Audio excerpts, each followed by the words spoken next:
it is. Yeah. Okay. Thank you. So can we wait till 8:10 or can we start?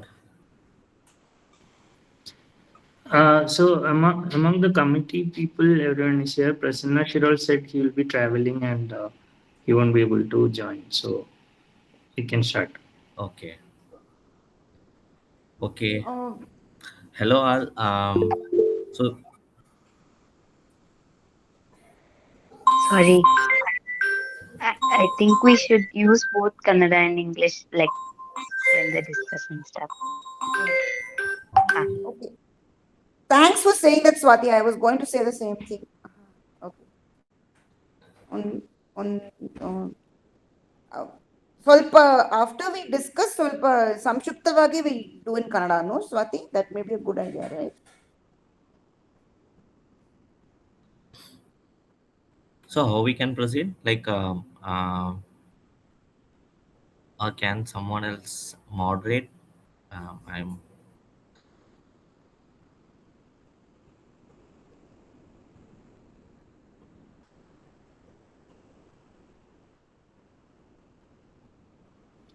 I can every time there is a statement in English, I can do it in Kannada and at the okay. end of that speaker, and vice versa.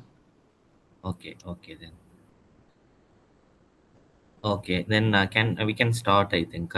So the context of discussions happened over forming a drafting committee, and there was a debate over the direction of bill, whether it has to be right to healthcare or it has to be right to health, and as we uh, drafted a comparison between right to healthcare and right to health, and following discussions happened in the group also regarding how broad it should be, even if it is right to health, whether it should be narrow or broad, and what approaches can we take. I think today's meeting we will clarify the direction of drafting, um, and we can decide that how frequent are we going to meet and how we are going to work with. That is what I um, um, yeah, with that um,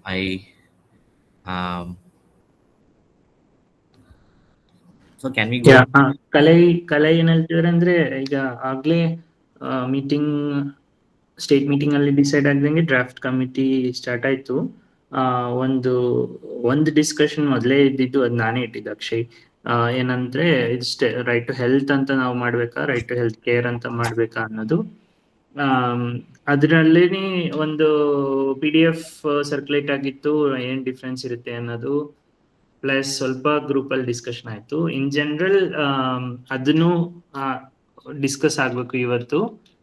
ಎಷ್ಟು broad ಆಗಿ ಇದನ್ನ ಬರಿಬೇಕು, bill ಮಾಡ್ಬೇಕು ನಾವು ಅನ್ನೋದು. Plus ಕಲೈ ಇನ್ನೊಂದು ಹೇಳ್ತಿದ್ದಾರೆ, may be ಈ ಮೀಟಿಂಗ್ ನಲ್ಲಿ ನಾವು ಎಷ್ಟು ವಾರಕ್ಕೊಂದ್ಸಲಿ ಮೀಟ್ ಮಾಡ್ತೀವ ಅನ್ನೋದೆಲ್ಲ ಡಿಸಿಷನ್ ತಗೋಬಹುದು. ಆಮೇಲೆ ನಾವು ಹೇಗೆ ಮುಂದುವರಿಸ್ಬೋದು ಅನ್ನೋದು ಕೂಡ ಡಿಸೈಡ್ ಮಾಡ್ಬೋದು ಅಂತ ಹೇಳ್ತಿದ್ದಾರೆ. So first we can talk about the positioning of the bill, whether is it right to health or right to health care. Can we talk about how it will be right to health, or how it will be right to health care? Uh, just it will be whether it will be a overarching framework or it will be very narrow. Just can we have that discussion just for initial 5 to 10 minutes, then we can proceed to next things. ಮೊದಲನೇ 5-10 ನಿಮಿಷ ಅದು ಎಷ್ಟು broad ಆಗಿ right to health ಅಂತ ದೊಡ್ಡದಾಗಿ ಹೇಳ್ಬೇಕಾ, ಅದ್ರ health care ಅಂತ ಬೇಕಾ, ಅದ್ರ ಒಂದು ಬೌಂಡ್ರಿ ಬರ್ದಿಯನ, ಏನೇನ್ ಬೇಕು ಅನ್ನೋದನ್ನ ಒಂದು ಸ್ವಲ್ಪ ಡಿಸ್ಕಸ್ ಮಾಡೋಣ ಅಂತ.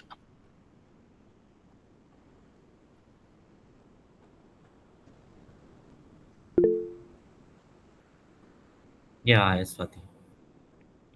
maybe the document that you already shared on the group, if everybody has not seen that, if you can summarize in a couple of lines, that will be useful, I think, in Kannada or yeah.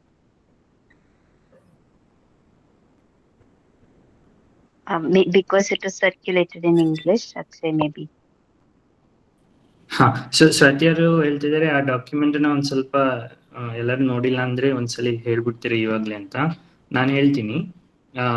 English I suppose people you already read the original. ಕನ್ನಡಲ್ಲಿ ಹೇಳೋದಾದ್ರೆ right to health care ಮತ್ತೆ right to health ಮಧ್ಯ compare ಮಾಡಿದ್ರೆ right to health ಅನ್ನೋದು ಒಂದ್ ಸ್ವಲ್ಪ ದೊಡ್ಡದಾಗಿ ಆರೋಗ್ಯ ಅನ್ನೋದು ಬರೀ ಆಸ್ಪತ್ರೆಯಲ್ಲಿ ಸಿಗೋದಲ್ಲ ಅನ್ನೋ ರೀತಿ ಅದರದ್ದು ನಮ್ದು ಜಾಬ್ಸ್ ಹೆಂಗ್ ಸಿಗುತ್ತೆ, ನಮ್ಗೆ ಫುಡ್ ಎಲ್ಲಿಂದ ಸಿಗುತ್ತೆ, ನಮ್ದು ಏರು, ನೀರು, ಪರಿಸ್ಥಿತಿ, ಎನ್ವಿರಾನ್ಮೆಂಟ್ ಎಲ್ಲ ಕ್ಲೀನ್ ಆಗಿದೆಯಾ, ಪೊಲ್ಯೂಷನ್ ಜಾಸ್ತಿ ಇದೆಯಾ, ನಮ್ಮ ಮೇಲೆ ಭೇದ ಭಾವ ಮಾಡ್ತಾರ ಯಾವುದೇ ಕಾರಣಕ್ಕಾಗ್ಲಿ, ನಮ್ದು ಕೆಲಸ ಸೇಫ್ ಆಗಿದೆಯಾ ಅಥವಾ ಅಲ್ಲಿ ನಮ್ಗೆ ಎಕ್ಸ್ಪ್ಲೋಟೇಷನ್ ಮಾಡ್ತಾರ ಅಥವಾ ದಬಾವ್ ಆಗ್ತಾರ, ಆ ರೀತಿ. ಆಮೇಲೆ ಡಿಗ್ನಿಟಿ, ಘನತೆ ಕೊಡ್ತಾರ ನಮ್ಗೆ. ಎಜುಕೇಶನ್ ಮತ್ತೆ ಹೆಲ್ತ್ ಬಗ್ಗೆನೇ ಒಂದು ಅರಿವು ಇರೋ ರೀತಿ ನಮ್ಗೆ ಸಿಸ್ಟಮ್ಸ್ ಇದೆಯಾ, ಆ ರೈಟ್ಸ್ ಇದೆಯಾ, ಇನ್ಫಾರ್ಮೇಶನ್ ಸಿಗುತ್ತಾ. ಈಗ RTI ಆಕ್ಟ್ ಇದೆ, ಬಟ್ ಅದು ಸರಿಗೆ ವರ್ಕ್ ಆಗ್ತಾ ಇದೆಯಾ, ವಯಲೆನ್ಸ್ ಎಷ್ಟು ಮಟ್ಟಕ್ಕೆ ಆಗುತ್ತೆ, ಅದ್ರದ್ದು ಅಗೇನ್ಸ್ಟ್ ನಮ್ಗೆ ಏನಾದ್ರು ರೈಟ್ ಇದೆ. ಈಗ ನೆನ್ನೆನೆ ಫಕೀರ್ ಕಾಲೋನಿಯಲ್ಲಿ ಡಿಸ್ಟ್ರಕ್ಷನ್ ಆಗಿದ್ದ ವಿಡಿಯೋಸ್ ನಿಶಾ ಎಲ್ಲ ಕಳಿಸ್ತಾ ಇದ್ದಾರೆ. ಆ ರೀತಿ ಇದ್ದಾಗ ನಾವು ಯಾವುದೇ ರೈಟ್ ಹೆಲ್ತ್ ಕೇರ್ ಬಗ್ಗೆ ಮಾತಾಡಿದ್ರು ಸ್ವಂತ ಮನೆ ಬುಲ್ಡೋಸರ್ ಬಂದು ಹೊಡಿತಾ ಇದ್ರೆ ಏನು ಮಾಡಕ್ಕಾಗಲ್ಲ. ಹೆಲ್ತ್ ಅನ್ನೋದು ಅಲ್ಲಿ ಯೋಚನೆನೇ ಇಲ್ಲ. ಆ ರೀತಿ ಅದನ್ನು ಪ್ಲಸ್ ಇದೆಲ್ಲ ಜೊತೆ including right to health care ಕೂಡ ಬೇಕು ನಮ್ಗೆ. ಆಸ್ಪತ್ರೆಗಳು ಬೇಕು, ಪ್ರೈವೇಟ್ ಆದ್ರೂ ಪಬ್ಲಿಕ್ ಆದ್ರೂ ಅಲ್ಲಿ ಕಡಿಮೆ ರೇಟಲ್ಲಿ ಹೆಲ್ತ್ ಕೇರ್ ಆಗಬೇಕು. ಸೊ ಆ ರೀತಿ ನೀಡ್ಸ್ ಸ್ಪೆಷಲ್ ಈ ರೈಟ್ ಟು ಹೆಲ್ತ್ ಅಂತ ದೊಡ್ಡದಾಗಿ ನೋಡೋದಾದ್ರೆ, ಬ್ರಾಡ್ ಆಗಿ ನೋಡೋದಾದ್ರೆ ಅದರಲ್ಲಿ ಈ ರೀತಿ ಸಾಮಾಜಿಕ ಇನಿಕ್ವಿಟೀಸ್, ಈಕ್ವಾಲಿಟಿ ಎಲ್ಲ ಹೇಗೆ ತರೋದು, ಎಲ್ಲರದೂ ಈ ಕ್ಯಾಪಿಟಲಿಸಮ್ ಬಂದು ಕಂಪನಿಗಳೆಲ್ಲ ಸೇರಿ ವರ್ಕರ್ಸ್ಗೆ, ಕಾರ್ಮಿಕರಿಗೆಲ್ಲ ದಬಾವ್ ಹಾಕೋದನ್ನ ಹೆಂಗೆ ತಡೆಯೋದು, ಈ ಪೊಲ್ಯೂಷನು ಮತ್ತೆ ಮರಗಳು ಕಟ್ ಮಾಡೋದು, ಕ್ಲೈಮೇಟ್ ಚೇಂಜ್ ಆಗೋದು ಅನ್ನೋದನ್ನೆಲ್ಲ ಹೆಂಗೆ ನಿಲ್ಸೋದು, ಆ ರೀತಿ ಲಾರ್ಜರ್ ಇಶ್ಯೂಸ್, ಜೆಂಡರ್ ಆಗಲಿ ಕಾಸ್ಟ್ ಆಗಲಿ ಅದೆಲ್ಲ ಬರುತ್ತಿದೆ. ರೈಟ್ ಟು ಹೆಲ್ತ್ ಕೇರ್ಗೆ ಬಂದ್ರೆ ನಾವು ಯೂಶಲಿ ಯೋಚನೆ ಮಾಡೋ ರೀತಿ ಆಸ್ಪತ್ರೆಗಳಲ್ಲಿ ಏನೇನು ಸೌಲಭ್ಯಗಳಿದೆ, ಬೇಕಾಗಿರೋದು ಸಿಗ್ತಾ ಇದೆಯಾ, ಸುಮ್ಮನೆ ರೆಫರ್ ಆಗ್ತಾ ಇರುತ್ತಾ, ಅಲ್ಲಿ ಸ್ಟಾಫ್ಗಳಿದೆಯಾ, ಸಿಬ್ಬಂದಿ ಪ್ರಾಬ್ಲಮ್ ಇದೆಯಾ, ಪ್ಲಸ್ ಮೆಂಟಲ್ ಹೆಲ್ತ್ದು, ಮಾನಸಿಕ ಆರೋಗ್ಯದ್ದು, ಕ್ಯಾನ್ಸರ್ದಾಗ್ಲಿ, ಡ್ರೆಸ್ಸಿಂಗು, ಆ ಥರ ಯೂಶಲಿ ಸಿಗದೇ ಇರೋ ಪ್ಯಾಕೇಜಸ್ ಕೂಡ, ಸರ್ವಿಸಸ್ ಕೂಡ ಕೊಡ್ತಾ ಇದ್ದಾರ. ಪ್ರೈವೇಟ್ ಅಲ್ಲಿ ಹೋದ್ರೂ ದುಡ್ಡು ಜಾಸ್ತಿ ತಗೊಳ್ತಾರ, ಎಕ್ಸ್ಪ್ಲೋಯ್ಟ್ ಮಾಡ್ತಾರ, ರಿಜಿಸ್ಟ್ರೇಷನ್ ಮಾಡ್ತಾ ಇದಾರ ಒಂದೊಂದು ಫೆಸಿಲಿಟಿನಲ್ಲಿ. ಈಗ ಒಂದು PHC ನಲ್ಲಿ ಗೊತ್ತಾ ಅವ್ರಿಗೆ ಯಾರ್ಯಾರು ಇದ್ದಾರೆ, ಅವರು ಗ್ರಾಮ ಪಂಚಾಯತ್ ಅಲ್ಲಿ ಪೇಷಂಟ್ಸ್ ಯಾವ್ದು ಇದ್ದಾರೆ ಅಂತದ್ದು ರಿಜಿಸ್ಟರ್ ಮಾಡ್ತಿದಾರ, ಅದ್ರ ಪ್ರಕಾರ ಅವ್ರಿಗೆ ಟ್ರೀಟ್ಮೆಂಟ್ ಕೊಡ್ತಾ ಇದ್ದೀರಾ. ಕೆಲವ್ರಿಗೆ ಮನೆಗೇನೆ ಹೋಗಿ ಕೊಡ್ಬೇಕಾಗುತ್ತೆ. ಈಗ ಡಿಸಬಿಲಿಟಿ ಇರೋರಿಗೆ ಮನೆಗಳಲ್ಲಿ ಕೊಟ್ಟಿಲ್ಲ ಅಂದ್ರೆ ಅವರು ಒಂದೊಂದು ವಾರ ಬರ್ತಾ ಇರಕ್ಕಾಗಲ್ಲ ಆಸ್ಪತ್ರೆಗೆ. ಆ ರೀತಿ ಫಾಲೋ ಅಪ್ ಇದೆಯಾ. ಈಗ ನೀವು ರೆಫರ್ ಮಾಡ್ತೀರಾ PHC ಇಂದ CHCಗೆ, ತಾಲೂಕು ಆಸ್ಪತ್ರೆಗೆ, ಡಿಸ್ಟ್ರಿಕ್ಟ್ ಆಸ್ಪತ್ರೆಗೆಲ್ಲ, ಆಮೇಲೆ ವಾಪಸ್ ಏನಾದ್ರೂ ಕಮ್ಯುನಿಕೇಶನ್ ಇರುತ್ತಾ, ಕಂಟಿನ್ಯೂಯಿಂಗ್ ಟ್ರೀಟ್ಮೆಂಟ್ ಇರುತ್ತೆ, ಒಂದು ಸರ್ಜರಿ ಎಲ್ಲ ಒಂದು ಕಡೆ ಆಗಿರುತ್ತೆ, ಅದ್ರದ್ದು ಡ್ರೆಸ್ಸಿಂಗ್ ಇಲ್ಲಿ ಆಗುತ್ತಾ ಅಂಥದ್ದು, ಮೆಡಿಸಿನ್ಸ್ ಬೇಕಾಗಿರೋದೆಲ್ಲ ಇದೆಯಾ, ಏನೇನೋ ಡಿವೈಸಸ್ ಎಲ್ಲ ಬೇಕಾಗುತ್ತೆ, ಇನ್ವೆಸ್ಟಿಗೇಷನ್ಸ್ ಬೇಕಾಗುತ್ತೆ, ಲ್ಯಾಬ್ ಟೆಸ್ಟ್ ಅದೆಲ್ಲ ಮಾಡಬೇಕಾಗುತ್ತೆ, ಅದೆಲ್ಲ ರೆಡಿ ಇದೆಯಾ, ಇದೆಲ್ಲ ಕರೆಕ್ಟಾಗಿ ಯೂಸ್ ಮಾಡ್ತಿದ್ದೀರಾ, ಅದು ಸುಮ್ಮನೆ ಏನಾದರೂ ಮಾಡ್ತಾ ಇದ್ದೀರಾ. ಡಿಗ್ನಿಟಿ, ಡಿಸಿಷನ್, ನಾವು ಆಸ್ಪತ್ರೆಗೆ ಹೋದ ತಕ್ಷಣ ನಮಗೆ ಕೇಳ್ದೇನೆ ಅವರಾಗೆ ಏನೇನೋ ಟ್ರೀಟ್ಮೆಂಟ್ ಮಾಡೋದು, ಈಗ ಅದು ಈ ಯೂಟ್ರಸ್ ತೆಗಿಯೋದು ಅಂಥದ್ದೆಲ್ಲ ಮಾಡ್ತಾರೆ, ಬೇಕಿಲ್ದೇ ಇರೋ ಸರ್ಜರಿಗಳು ಮಾಡೋದು, ಅಂಥದ್ದನ್ನೆಲ್ಲ ಆಟೋನಮಿ ಇದೆಯಾ, ನಮಗೆ ಡಿಸಿಷನ್ ಮಾಡೋಕ್ಕೆ ರೆಸ್ಪೆಕ್ಟ್ ಕೊಡ್ತಾ ಇದ್ದಾರಾ, ನಮ್ಗೆ ಯಾವುದೇ ರೀತಿ ಭೇದ ಭಾವ ಇಲ್ಲದೆ ಕೇರ್ ಕೊಡ್ತಾ ಇದ್ದಾರಾ, ಇನ್ಕ್ಲೂಡಿಂಗ್ ಮೈಗ್ರೆಂಟ್ ವರ್ಕರ್ಸ್ಗೂ ಕೂಡ. ಈಗ ಕರ್ನಾಟಕ ಅಲ್ಲಿ ಇರೋರಿಗೆ ಕರ್ನಾಟಕ ಇದು ಬರ್ತ್ ಸರ್ಟಿಫಿಕೇಟ್ ಬೇಕಾ, ಯಾವ ರೀತಿ, ಆಧಾರ್ ಕಾರ್ಡ್ ಆದ್ರೇನೆ ಆಧಾರ್ ಕಾರ್ಡ್ ಆದ್ರೂ ಅದು ವೆಸ್ಟ್ ಬಂಗಾಳಲ್ಲಿ ಇದ್ರೆ ಅದು ವರ್ಕ್ ಆಗಲ್ವಾ, ಅದು ಇರಬಾರ್ದು ಅಂತ ಒಂದು ಮೈಗ್ರೆಂಟ್ಗೂ ಕೂಡ ಅಪ್ಲೈ ಆಗ್ಬೇಕು. ಆ ರೀತಿ ಯಾವುದೇ ರೀತಿ ವೈಲೆನ್ಸ್ ಆಗ್ಬಾರ್ದು, ಕರಪ್ಷನ್ ಆಗ್ಬಾರ್ದು, ಅದೆಲ್ಲ ಸೇರಿ ಒಂದು ರೈಟ್ ಟು ಹೆಲ್ತ್ ಕೇರ್ ಅಂತ. ನಾನು ಅದು ಡೀಟೇಲ್ ಆಗಿ ಏನಕ್ಕೆ ಕೇಳಿದೆ ಅಂದ್ರೆ ನಮ್ಗೆ ಇದೇ ಡಿಸ್ಕಷನ್ ಮುಂದೆನೂ ಬೇಕಾಗುತ್ತೆ, ಲೈಕ್ ಇದರಲ್ಲಿ ಏನೇನು ಇನ್ಕ್ಲೂಡ್ ಆಗುತ್ತೆ ಅಂತ. ಸೊ ನಾನು ಇವಾಗ ನಾವು ಯೋಚನೆ ಮಾಡಿರೋದು ಏನೇನ್ ಪಾಯಿಂಟ್ಸ್ ಇದೆಯೋ ಅದು ಹೇಳಿದೆ. ಅದು ಇನ್ನೊಂದ್ 2-3 ಪಾಯಿಂಟ್ಸ್ ಆಚೆಯಿಂದ ಬಂದಿದ್ದು, ಆಚೆಯಿಂದ ಅಂದ್ರೆ ನಾನ್ ಬರೆದಾದ್ಮೇಲೆ ಬಂದಿದ್ದು, ಓಂಬುಡ್ಸ್ ಮ್ಯಾನ್ ಬೇಕು ಅಂತ ರೈಟ್ ಟು ಹೆಲ್ತ್ ಕೇರ್ ಅಲ್ಲೇನೆ. ಒಂದು ಆಸ್ಪತ್ರೆಯಲ್ಲಿ ಏನೇ ಪ್ರಾಬ್ಲಮ್ ಆಗ್ತಾ ಇದ್ರು ಅಲ್ಲೇ ಕಂಪ್ಲೇಂಟ್ ಮಾಡಕ್ಕಾಗೋ ರೀತಿ ಒಂದು ಕಂಪ್ಲೇಂಟ್ ಕೊಡಕ್ಕೆ ಒಂದು ಓಂಬುಡ್ಸ್ ಮ್ಯಾನ್ ಬೇಕು. ಆಮೇಲೆ ಪ್ರೈವೇಟ್ ಆಸ್ಪತ್ರೆಗಳನ್ನ ಕಂಟ್ರೋಲ್ ಮಾಡಕ್ಕೆ ಒಂದು ಸಿಸ್ಟಮ್ ಬೇಕು. ಗವರ್ಮೆಂಟೇನೆ ಅದನ್ನ ಕಂಟ್ರೋಲ್ ಮಾಡಬೇಕು, ಯಾಕೆಂದ್ರೆ ಅಲ್ಲೇ ಜಾಸ್ತಿ ಜನ ಹೋಗೋದು. ಸೊ ಬರೀ ಪ್ರೈಸ್ ಮ್ಯಾಕ್ಸಿಮಮ್ ಎಷ್ಟು ದುಡ್ಡು ತಗೋತಾರೆ ಅನ್ನೋದು ಮಾತ್ರ ಕಂಟ್ರೋಲ್ ಮಾಡೋದಲ್ಲ, ಅವ್ರು ಯಾವ ರೀತಿ ಕೇರ್ ಕೊಡ್ತಾ ಇದ್ದಾರೆ ಎಲ್ಲಾನು ಕಂಟ್ರೋಲ್ ಮಾಡಬೇಕು. ಅದ್ರದ್ದು ಬೇರೆ ಏನಾದ್ರು ಹಕ್ಕುಗಳ ಮೇಲೆ ಇದ್ ಮಾಡ್ತಾ ಇದ್ರೆ ಅದನ್ನು ಕಂಟ್ರೋಲ್ ಮಾಡಬೇಕು, ಕೇಸ್ ಹಾಕ್ಬೇಕು, ಕ್ವಾಲಿಟಿ ನೋಡ್ಬೇಕು, ಅಂಥದ್ದನ್ನೆಲ್ಲ ಸೇರಿ ಪ್ರೈವೇಟ್ನು ಕೂಡ ಕಂಟ್ರೋಲ್ ಮಾಡೋ ರೀತಿ ಒಂದು ಗವರ್ಮೆಂಟ್ ಯೂನಿವರ್ಸಲ್ ಆಗಿ ಒಂದು ಸಿಸ್ಟಮ್ ಮಾಡಬೇಕು. ಅವ್ರು ಬರೀ ಪಬ್ಲಿಕ್ ಸಿಸ್ಟಮ್ ಮಾತ್ರ ನೋಡೋದಲ್ಲ ಅಂತ ಒಬ್ರು ಹೇಳಿದ್ದಾರೆ. ಆಮೇಲೆ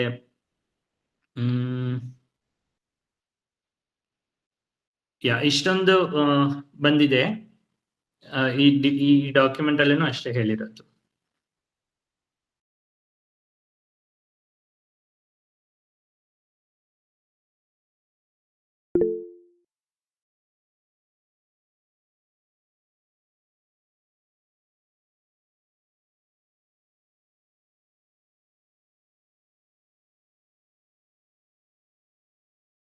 ಎಸ್ ಗೋಪಾಲ್.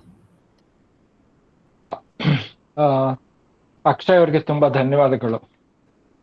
ಬಹಳ ಚೆನ್ನಾಗಿ, ಬಹಳ ಸರಿಯಾಗಿ, ಬಹಳ ಸೂಕ್ತವಾಗಿ ಎರಡೂ ಅಂಶಗಳನ್ನ ಹೇಳಿದ್ದಾರೆ, ಮತ್ತೆ ಬಹಳ ಸರಳವಾಗಿ ಹೇಳಿದ್ದಾರೆ. ಅದಕ್ಕೆ ನಾನು ಅವ್ರಿಗೆ ವಿಶೇಷ ಅಭಿನಂದನೆಗಳು. ಬಹಳ ಲೈಕ್ ಆಯ್ತು ನನಗೆ the way he presented. Thank you Akshay. ನಾನು ಸ್ವಲ್ಪ ಇದ್ರದ್ದು ಎಲ್ಲೆಲ್ಲ ಹೇಳ್ತೀನಿ. ನಾನು ನನಗೆ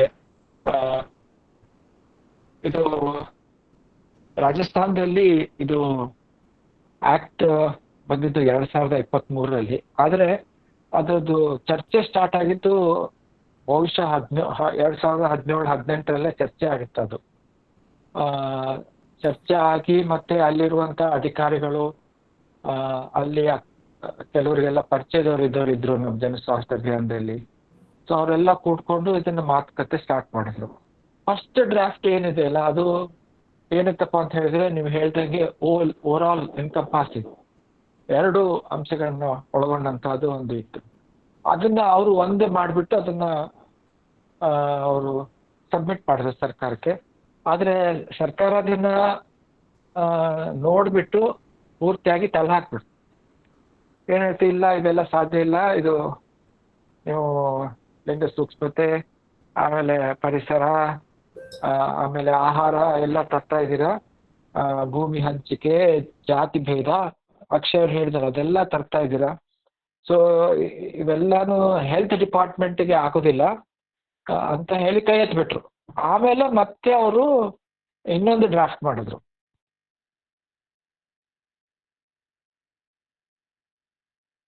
ಡ್ರಾಫ್ಟ್ ಮಾಡಿ ಅದರಲ್ಲಿ ಒಂದ್ ನಿಮಿಷ, ಅಲ್ಲ ಸರ್, ಇವ್ರು ಫೋನ್ ಮಾಡ್ಲಿಕ್ಕೆ ಕೇಳಿ ಏನಂತ. Hello, can you hear me? Yes Gopal, you are audible. Sorry, some disturbance. So ಆಮೇಲೆ ಮತ್ತೆ ಇನ್ನೊಂದು ಡ್ರಾಫ್ಟ್ ಮಾಡಿದ್ರು ಅವರು. ಡ್ರಾಫ್ಟ್ ಮಾಡಿ ಅದನ್ನ ಸರ್ಕ್ಯುಲೇಟ್ ಮಾಡಿದ್ರು to all various doctors groups and all that. So ಅದರಲ್ಲಿ ಏನಾಯ್ತಪ್ಪ ಅಂತ ಹೇಳಿದ್ರೆ, ದಟ್ ವಾಸ್ ಆಕ್ಚುಲಿ, ಇದು ಸೆಕೆಂಡ್ ಡ್ರಾಫ್ಟ್ ಏನಿತ್ತಲ್ಲ ಅದು ಮೊದಲನೇದೇ ಡೈಲ್ಯೂಟೆಡ್ ಇತ್ತು. It more looked at health care ಇತ್ತು. ಓಕೆ, ಆದ್ರೆ ಅದಕ್ಕೂ ಕೂಡ ಅವರು ಬಹಳ ಅಬ್ಜೆಕ್ಷನ್ ಮಾಡಿದ್ರು. ಅದ್ರಲ್ಲಿ ಏನೋ ಒಂದೆರಡು ಪಾಯಿಂಟ್ ಹಿಡ್ಕೊಂಡ್ಬಿಟ್ಟು ಅದು ನೀವು ಅದು ಸರಿ ಇಲ್ಲ ಹಾಗೆ ಹೀಗೆ ಅಂತ ಹೇಳಿದ್ರು. ಮತ್ತೆ ಅದನ್ನ ಕೂತ್ಕೊಂಡು ರಿವ್ಯೂ ಮಾಡಿಬಿಟ್ಟು ಅದ್ರಲ್ಲಿ ಏನಿದೆಪ್ಪ ಅಂತ ಹೇಳಿದ್ರೆ ಎಮರ್ಜೆನ್ಸಿ ಕೇರ್ ಇದ್ದಾಗ ನಾವು ಚಿಕಿತ್ಸೆ ಕೊಡ್ತೀವಿ, ಅದ್ರ ದುಡ್ಡು ಕೊಡೋದ್ರ ಬಗ್ಗೆ ಅದರಲ್ಲಿ ಉಲ್ಲೇಖ ಇರಲಿಲ್ಲ. ಸೊ ಅದನ್ನ ದುಡ್ಡು ಕೊಡೋದ್ರ ಬಗ್ಗೆ ಉಲ್ಲೇಖ ಆದ್ಮೇಲೆ ಅದು ಬಿಲ್ ಪಾರಿತ ಆಯ್ತು. ಸೊ ಇವೆಲ್ಲ ಅನುಭವದ ಹಿನ್ನೆಲೆಯಲ್ಲಿ ನನಗೆ ವೈಯಕ್ತಿಕ ಅಫ್ಕೋರ್ಸ್ ಇದನ್ನೆಲ್ಲ ಚರ್ಚೆ ಮಾಡಬೇಕು ಬಹಳ ನಾವು, ಮತ್ತೆ ಬಹಳಷ್ಟು ಅಂಶಗಳಿದಾವೆ, ಬಹಳಷ್ಟು ವಿಷಯಗಳದಾವ. ಒಂದೇನನ್ನಿಸ್ತದೆ ಅಂದ್ರೆ ಎರಡು ಮಾಡ್ಬೇಕೇನೋ ಅನ್ನಿಸ್ತದೆ ನನಗೆ. ಒಂದು over all encompassing all the issues, food ಇರ್ಬೋದು, ಜಾತಿ ಭೇದ ಭಾವ ಇರ್ಬೋದು, ಲಿಂಗ ಸೂಕ್ಷ್ಮತೆ ಎಲ್ಲಾನು ಒಳಗೊಂಡಂಥದ್ದು ಒಂದು. ಆಮೇಲೆ ನಮ್ಮ ಕರ್ನಾಟಕದಲ್ಲಿ ಪಬ್ಲಿಕ್ ಸೆಕ್ಟರ್ ಹೆಲ್ತ್ ಕೇರ್ ಸರಿಯಾಗಿಲ್ಲ, ಅದೆಲ್ಲರೂ ಜಗತ್ಖ್ಯಾತಿ ಈ ಸ್ಟೇಟ್ಮೆಂಟ್. ಸೊ ಅದನ್ನು ಕೂಡ ಸರಿ ಮಾಡೋ ನಿಟ್ಟಿನಲ್ಲಿ ಕೆಲಸ ಮಾಡೋದಕ್ಕೆ ನನಗನ್ನಿಸ್ತದೆ ಎರಡು ಏನೋ ಮಾಡಿದ್ರೆ ಒಳ್ಳೇದೇನೋ ಅಂತ ನನ್ನ ಒಂದು ಇನಿಷಿಯಲ್ ಅಭಿಪ್ರಾಯ. ನೋಡೋಣ ಮುಂದೆ ಏನಾಗುತ್ತೆ ಮತ್ತು ಎಲ್ಲರೂ ಏನು ಸಲಹೆ ಕೊಡ್ತಾರೆ ನೋಡೋಣ. Thank you.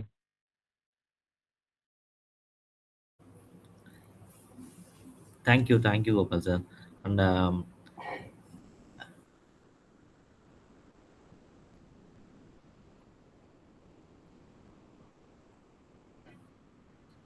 So instead of reading out, I just typed it because I was already taking notes. I assume that's okay. If you want, I can read out. One minute. Actually, Meena Putraj also raised her hand. So Correct. So I'm talking about the translation. And so I'm not jumping in for the English. I'm typing it. yeah, sure.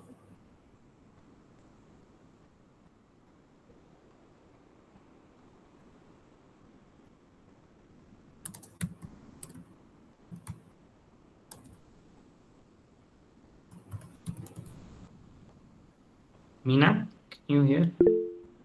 Yes, I can hear. Can I come in, Kalai? Yeah, please. Yeah, thank you so much.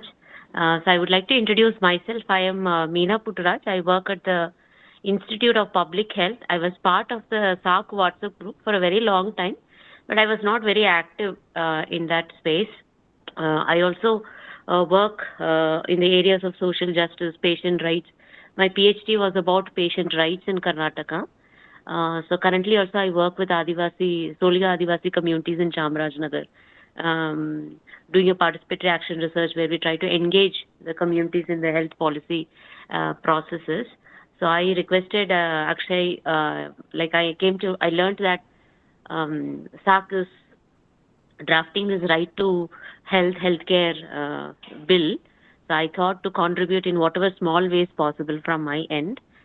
So listening to all the presentations and conversations, I just want to make some disclaimers before I present my thoughts and perspectives.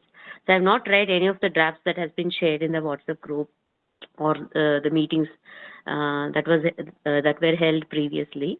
But with a little understanding through my PhD and the current engagement, I just want to share a few thoughts here. So I feel right to health, the debate whether it should be right to health or health care, as Dr. Gopal also pointed, right to health is much broader.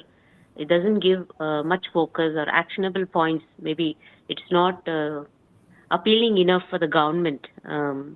So maybe the right way to go forward is to focus on right to health care. But then, Akshay, when you presented, I realized that there is more focus on the curative aspect of healthcare. So if you are going to take a stance like, okay, it's going to be right to healthcare, I don't know, maybe we'll have to discuss about it. So if it is going to be right to healthcare, we should not just focus on the curative aspect, rather focus on preventive, promotive as well. And also not just focus on more on the medical care aspect. What I mean is that at the grassroots level, there are several committees have been formulated, but these committees are not really functional enough. The governance platforms that are put in place. So there should be emphasis within the bill to activate, to make these committees functional, so that there is some social accountability mechanisms that are functional, that can really question, the health system actors or the government actors. at the very local level itself. So that is something we need to incorporate within the bill. That is one. And I also feel there should be some emphasis on the primary healthcare approach. I'm not talking about primary medical care. It's not about having a PHC or CHC like that, but it's really about primary healthcare approach, which also focuses on preventive, curative, intersectoral collaboration at different levels. So those kind of aspects also we need to reflect in the bill, I feel. The other thing is, coming to the grievance redressal, the ombudsman structure. So I also researched and wrote about this extensively in my PhD and also published few papers on that. So even in the like non-Indian Western settings, the ombudsman structure is not really helpful. Even though it is an independent entity, a non-medical authority is kind of handling this grievance redressal, but it's really not that powerful when you consider the medical power that is there out there actually governing the health systems. So so these are the challenges. So that's why we need to work on the governance aspects. Having an ombudsman at the hospital level may not be really effective, I feel, because that ombudsperson will become a mouthpiece of the hospital at the end of the day. So it should not be like that. It should be really positioned outside the hospital, but also make sure that adequate power, autonomy is given to that ombudsman structures. Otherwise, it's not going to serve its purpose. Yeah, so these are some thoughts I would like to place here initially. Thank you for this opportunity. ಮೀನಾವ್ರು ಹೇಳ್ತಿದ್ದಾರೆ, ಅವರು institute of public health ಅಲ್ಲಿ ಕೆಲಸ ಮಾಡ್ತಿದ್ದಾರೆ. ಚಾಮರಾಜನಗರಲ್ಲೂ ಆದಿವಾಸಿ groups ಜೊತೆ ಎಲ್ಲ ಕೆಲಸ ಮಾಡ್ತಿದ್ದಾರೆ. Patient rights ಬಗ್ಗೆ ಸ್ಟಡಿ ಮಾಡಿದ್ದಾರೆ. ರೈಟ್ ಟು ಹೆಲ್ತ್ ತುಂಬಾ ಬ್ರಾಡ್ ಆಗಿ ಹೋಗುತ್ತೆ, ಗವರ್ಮೆಂಟ್ಗೆ ಕೆಲವೊಂದ್ಸತಿ ಇಷ್ಟ ಆಗೋದಿಲ್ಲ. ರೈಟ್ ಟು ಹೆಲ್ತ್ ಕೇರ್ ಅನ್ನೋದು ಮೇ ಬಿ ತಗೋಬಹುದು, ಬಟ್ ಅದರಲ್ಲಿ ಬರೀ ಟ್ರೀಟ್ಮೆಂಟ್ ಬಗ್ಗೆ ಮಾತ್ರ ಆಗ್ಬಾರ್ದು. ನಾವು ಆರೋಗ್ಯ ಪ್ರಮೋಟ್ ಮಾಡಕ್ಕೆ, ಆರೋಗ್ಯ ಚೆನ್ನಾಗಿರ್ಬೇಕು ಅನ್ನೋದಕ್ಕೆ ಏನೇನ್ ಬೇಕೋ, ಪ್ರಿವೆಂಟಿವ್ ಕೇರ್ ಏನೇನಿದೆಯೋ ಅದನ್ನು ಬೇಕು, ಪ್ರಮೋಟಿವ್, ರಿಹ್ಯಾಬಿಲಿಟೇಟಿವ್ ಅದೆಲ್ಲ ಬೇಕು. ಪ್ಲಸ್ ಒಂದೊಂದು ಸೆಂಟ್ರಲ್ಲೂ ಕಮಿಟಿಗಳಿದಾವೆ. ಆ ಕಮಿಟಿಗಳನ್ನೆಲ್ಲ ಹೇಗೆ ಬಲ ಕೊಡ್ಸೋದು ಅನ್ನೋದು ಯೋಚನೆ ಮಾಡಬೇಕು. ಪ್ರೈಮರಿ ಹೆಲ್ತ್ ಅಪ್ರೋಚ್ ಅಂತ ಒಂದಿದೆ, ಬೇರೆ ಬೇರೆ ಲೋಕಲಿ ಏನೇನು ಸಂಸ್ಥೆಗಳಿದೆ ಅದೆಲ್ಲಾನು ಜೊತೆಗೆ ಸೇರಿ ಕೆಲಸ ಮಾಡೋದ್ ರೀತಿ ಅದಾಗ್ಬೇಕು. ಗ್ರೀವೆನ್ಸ್ಗೆ ಓಂಬುಡ್ಸ್ಮ್ಯಾನ್ ಅನ್ನೋದು ಒಂದೊಂದು ಹಾಸ್ಪಿಟಲ್ ಅಲ್ಲಿ ಒಬ್ರೊಬ್ರು ಇದ್ರೆ ಅವರು ಹಾಸ್ಪಿಟಲ್ ಕಡೆಗೇನೆ ಮಾತಾಡ್ತಾರೆ, ಹಾಸ್ಪಿಟಲ್ ಪರವಾಗೇನೆ ಮಾತಾಡ್ತಾರೆ. ಅದು ವರ್ಕ್ ಆಗೋದಿಲ್ಲ ಅಂತ ಅನ್ಸುತ್ತೆ. ಇಷ್ಟ ಹೇಳಿದ್ರು. Thank you, Meena, and thank you Akshay for translating.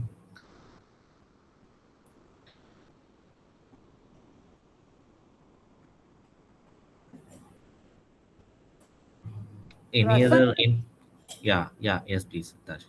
No. I said Prasanna had raised his hand, and after Gopa also. I'm not. Yes, Prasanna.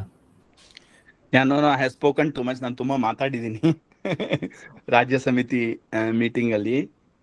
During the state committee I have spoken a lot. Actually 3-4 fundamental principles Meena ಹೇಳ್ದಂಗೆ 3-4 ವಿಷಯ definite ಆಗಿರ್ಬೇಕು. ಒಂದು, of course community participation, ಸಮುದಾಯದ ಪಾಲ್ಗೊಳ್ಳುವಿಕೆ, governance, ಅದ್ರ ಬಗ್ಗೆ ಮಾತಾಡಬೇಕು. ಆದ್ರೆ ಮುಖ್ಯವಾಗಿ ನಮ್ಮ ರಾಜ್ಯದಲ್ಲಿ ಪಬ್ಲಿಕ್ ಹೆಲ್ತ್ ಆಕ್ಟ್ ಇಲ್ಲ, ಅಂದ್ರೆ ಸಾರ್ವಜನಿಕ ಆರೋಗ್ಯದ ಒಂದು ಕಾಯ್ದೆ ಇಲ್ಲ ನಮ್ಮ ರಾಜ್ಯದಲ್ಲಿ. ತಮಿಳ್ನಾಡಲ್ಲಿದೆ, ಬೇರೆ 4-5 ರಾಜ್ಯಗಳಲ್ಲಿದೆ right to public health act. ನಮ್ಮ ರಾಜ್ಯದಲ್ಲಿ ಪಬ್ಲಿಕ್ ಹೆಲ್ತ್ ಆಕ್ಟ್ ಇದ್ದಿದ್ರೆ, ಅಂದ್ರೆ ಸಾರ್ವಜನಿಕ ಆರೋಗ್ಯದ ಕಾಯ್ದೆ ಇದ್ದಿದ್ರೆ, ಅವಾಗ ನಾವು ಸಾಮಾಜಿಕ ನಿರ್ಧಾರಕಗಳ ಬಗ್ಗೆ ಮಾತಾಡದೇ ಇದ್ದಿದ್ರು ಪರವಾಗಿರ್ಲಿಲ್ಲ. ಯಾಕೆಂದ್ರೆ ಅದ್ರೊಳಗೆ ಸಾಮಾಜಿಕ ನಿರ್ಧಾರಕಗಳು ಬರುತ್ತೆ. ಆಗ ನೀವು ನೀರು, ನೈರ್ಮಲ್ಯ, ವಾಯು ಮಾಲಿನ್ಯ ಇದ್ರ ಬಗ್ಗೆ ಎಲ್ಲಾನು ಅದರಲ್ಲಿ ಮಾತಾಡ್ಬೋದಾಗಿತ್ತು. ಆದ್ರೆ ಆ ಕಾಯ್ದೆ ನಮ್ಮ ರಾಜ್ಯದಲ್ಲಿ ಇಲ್ಲ. ಹಾಗಾಗಿ ನಾವು ಕೇಳೋದನ್ನ ನಾವ್ಯಾಕೆ ಹಿಂಜರಿಬೇಕು, ನಮ್ಮನ್ನ ನಾವು ಸಂಕುಚಿತಗೊಳಿಸ್ಬೇಕು ಅನ್ನೋದು ಒಂದು ಸವಾಲು. ಸೊ ಹಾಗಾಗಿ ನಾನು ಅದಕ್ಕೆ ಹೇಳ್ತಾ ಇರೋದು, ಗುಜರಾತ್ ಏನು ಕರಡು ಮಸೂದೆ ಇತ್ತು, the draft bill of Gujarat is a very good way forward in looking at how to put even right to health care under the Public Health Act. So ಇದು ಅಥವಾ ಅದು ಅಂತ ನಾವು ಕೇಳೋದು ಬಿಟ್ಟು ನಮಗೇನು ಬೇಕೋ ನಾವು ಅದನ್ನ ಕೇಳೋಣ, ಸರ್ಕಾರ ಏನು ಹೇಳುತ್ತೆ ನೋಡೋಣ. ಆಮೇಲೆ ನಾವುಗಳೇ ನಿರ್ಧಾರ ಮಾಡಿಬಿಟ್ರೆ ಇದು ಬೇಡ ಅದು ಬೇಡ ಅಂತ, ಆಮೇಲೆ ಸರ್ಕಾರ ಅದಕ್ಕೂ ಕಮ್ಮಿ ಕೊಡುತ್ತೆ. ಸೊ ಹಾಗಾಗಿ ಕೇಳೋದನ್ನ, when we are demanding something, we should demand what is ideal, and there will always be negotiation, there will be give and take, what they will take, what we will give, all those things anyways are part of the policy making process. ಒಂದು ನಿಯಮ ಬರಬೇಕು, ನೀತಿ ಬರಬೇಕು ಅಂದ್ರೆ ಕೊಟ್ಟು ತಗೊಳ್ಳೋದಿದ್ದೇ ಇರುತ್ತೆ. ಹಾಗಾಗಿ ನಾವು ಕೇಳಬೇಕಾದ್ರೆ ನಾವು ಒಂದು ವಿಸ್ತೃತವಾದ ಒಂದು ಬೇಡಿಕೆ ಇಡಬೇಕು. ನಮ್ಮನ್ನು ನಾವೇ ಸಂಕುಚಿತಗೊಳಿಸಿ ಇಲ್ಲ ಬರೀ ನಾವು ಆರೋಗ್ಯ ಸೇವೆಗಳ ಬಗ್ಗೆ ಮಾತಾಡೋಣ ಅಂದ್ರೆ ಅದು ಇನ್ನೂ ಸಂಕುಚಿತ ಆಗುತ್ತೆ. ಯಾವ್ದು ಇವಾಗ ಇರೋದು ಕರಡು ಮಸೂದೆ ಇರೋದೇ ಅದೀಗ.